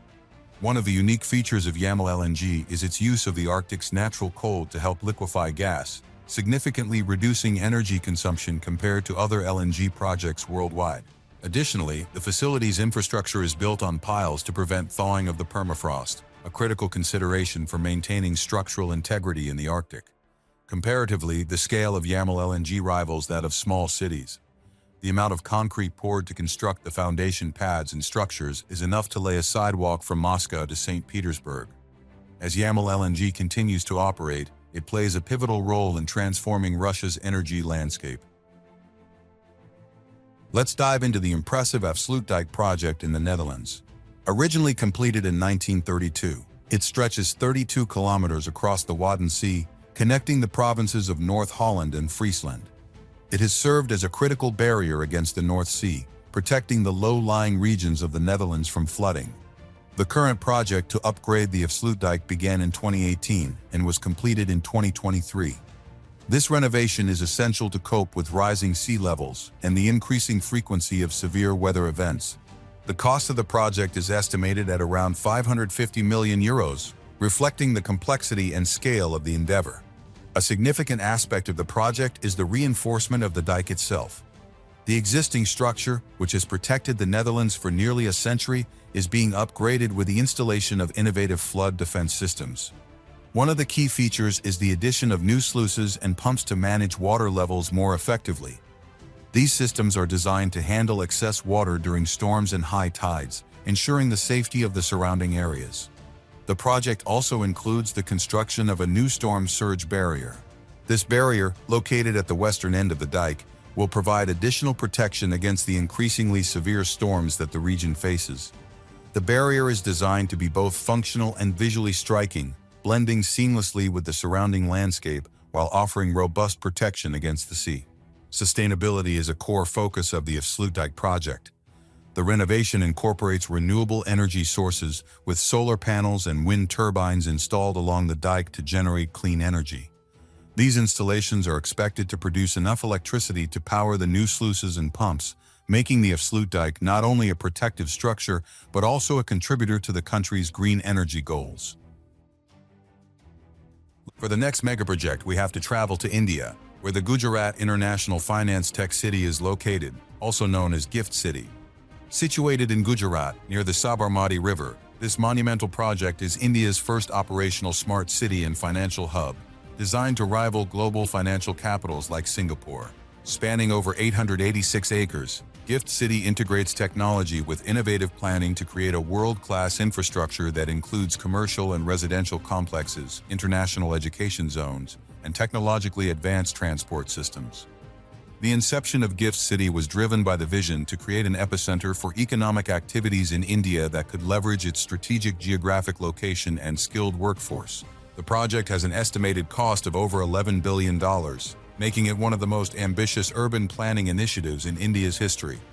Construction began in 2012 and is progressing in phases, with several key buildings and infrastructure already operational. One of the primary challenges in constructing the city was developing an area prone to flooding. This was ingeniously addressed by elevating the entire city by about 22 feet from the surrounding land, thereby mitigating potential flood risks. Furthermore, to ensure seamless power supply, the city incorporates a dual electricity supply system, with approximately 1,000 megawatts of power plant, enough to power a city twice its size. The city also features an automated waste collection system that is the first of its kind in India, designed to handle up to 200 tons of waste daily. The construction of Gift City has required the coordination of thousands of workers across various disciplines. The use of innovative construction methods, like top-down construction for faster building completion, is a testament to the project's commitment to efficiency. The tallest tower, Gift 1, stands at 122 meters and is among the tallest buildings in Gujarat, providing a panoramic view of the entire city. The total planned built-up area in Gift City is around 62 million square feet, which is about the size of 22 Walmart supercenters put together. It's time to travel to Azerbaijan next, where a massive island project stands. Welcome to the Khazar Islands, a futuristic development that aims to redefine the landscape of Azerbaijan. Nestled in the Caspian Sea near Baku, this ambitious project is set to transform an expanse of water into a vibrant, sustainable metropolis across 30 square kilometers, effectively creating a new footprint equivalent to the size of Bermuda. Launched by Avesta Concern in 2012, the Khazar Islands are planned to host a staggering array of facilities, including luxury hotels, a Formula One racetrack, and the Azerbaijan Tower, which was proposed to surpass the Burj Khalifa as the world's tallest building. This skyscraper, along with countless others, aims to create a skyline that would rival those of the world's most illustrious cities. The projected cost of this colossal development is around $100 billion, reflecting its vast scope and the cutting-edge technology required to build on such a scale. Construction challenges are immense, primarily due to the harsh marine environment, which requires innovative solutions for stability and longevity. For instance, building on the Caspian Sea necessitates advanced marine engineering techniques to deal with variable water levels and to protect the new land from potential flooding. The logistical undertakings for constructing the islands involve moving millions of cubic meters of sand and soil, enough to fill over 40,000 Olympic-sized swimming pools, illustrating the massive scale of earthworks required. The islands will also feature a network of bridges and causeways, the longest of which will stretch for several kilometers, providing critical infrastructure to connect the islands to the mainland and each other. However, the project has faced significant hurdles. Economic fluctuations and funding issues have slowed progress, reflecting the complexities of financing one of the world's most expensive real estate developments. Despite these challenges, the vision for the Khazar Islands continues to push forward, promising to not only elevate Azerbaijan's profile on the world stage, but also to provide a boost to the local economy through tourism and international investment. Let's talk about the incredible Genoa Bridge in Italy. Officially known as the Genova-San Giorgio Bridge, this project was initiated following the tragic collapse of the old Morandi Bridge in August 2018. Construction of the bridge commenced in April 2019 and was completed in just over a year, opening to traffic on August 3, 2020. This impressive timeline was achieved through the concerted efforts of approximately 1,000 workers who toiled around the clock. The project cost an estimated €202 million, reflecting the urgent need and the scale of the endeavor. The new bridge spans 1,067 meters in length, with a width of 31 meters. To put this into perspective, the length of the bridge is equivalent to nearly 11 football fields laid end to end. Its height varies, with the tallest piers standing at 45 meters, offering a majestic view over the Polsevera River. One of the key engineering challenges was the necessity to construct the bridge swiftly and safely, considering the urgency of replacing the collapsed structure that had severed a crucial transportation link in the region. The construction involved the use of advanced building techniques, such as prefabricated steel segments, which were assembled on site to accelerate the process. These segments were meticulously designed to fit together seamlessly, ensuring both structural integrity and aesthetic appeal. In terms of design, the bridge features a continuous steel deck supported by 14 reinforced concrete piers. Each pier is equipped with sensors and monitoring systems to ensure ongoing structural health and safety, a critical consideration given the tragic history associated with its predecessor. Sustainability was a key focus throughout the project. It's time to turn our attention to the Netherlands and explore the ambitious Zuiderzee project, a major infrastructure initiative set to transform Amsterdam's bustling Zuiderzee district. Initiated in 2019, the project is a multifaceted endeavor aimed at upgrading the existing infrastructure in the district. With a budget of around $2 billion, this project reflects the strategic importance of Zuiderzee as a center for finance, law, and business. The project is scheduled for completion by 2028, promising to deliver significant benefits to the area and its residents. At the core of the Zuiderzee project is the expansion and modernization of Amsterdam Zuid Station, transforming it into a major transportation hub. The station will be upgraded to accommodate increased passenger volumes and to improve connectivity with other parts of the city and the region.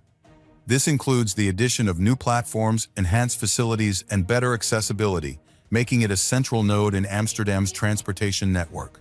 Another key component of the project is the widening of the A10 South Ring Road. This section of the highway, which currently experiences heavy congestion, will be expanded to improve traffic flow and reduce travel times. The construction of new tunnels will allow the highway to pass underground in certain sections, freeing up surface space for urban development and green areas. These tunnels are designed to integrate seamlessly with the existing road network, minimizing disruption while enhancing capacity. Additionally, smart traffic management systems will be implemented to optimize traffic flow and reduce congestion, making transportation in and around Zuiderzee more efficient and sustainable. It's time to turn our attention to Norway and uncover the impressive Hålogaland Bridge. Completed in December 2018, this remarkable structure spans the stunning Rombeksfjord near Narvik. The Hålogaland Bridge stretches an impressive 5,381 feet. The main span alone measures 4,255 feet, making it the longest suspension bridge span in Norway and the seventh longest in Europe. The height of the bridge towers reaches an awe-inspiring 607 feet, providing the necessary support for the expansive span over the fjord.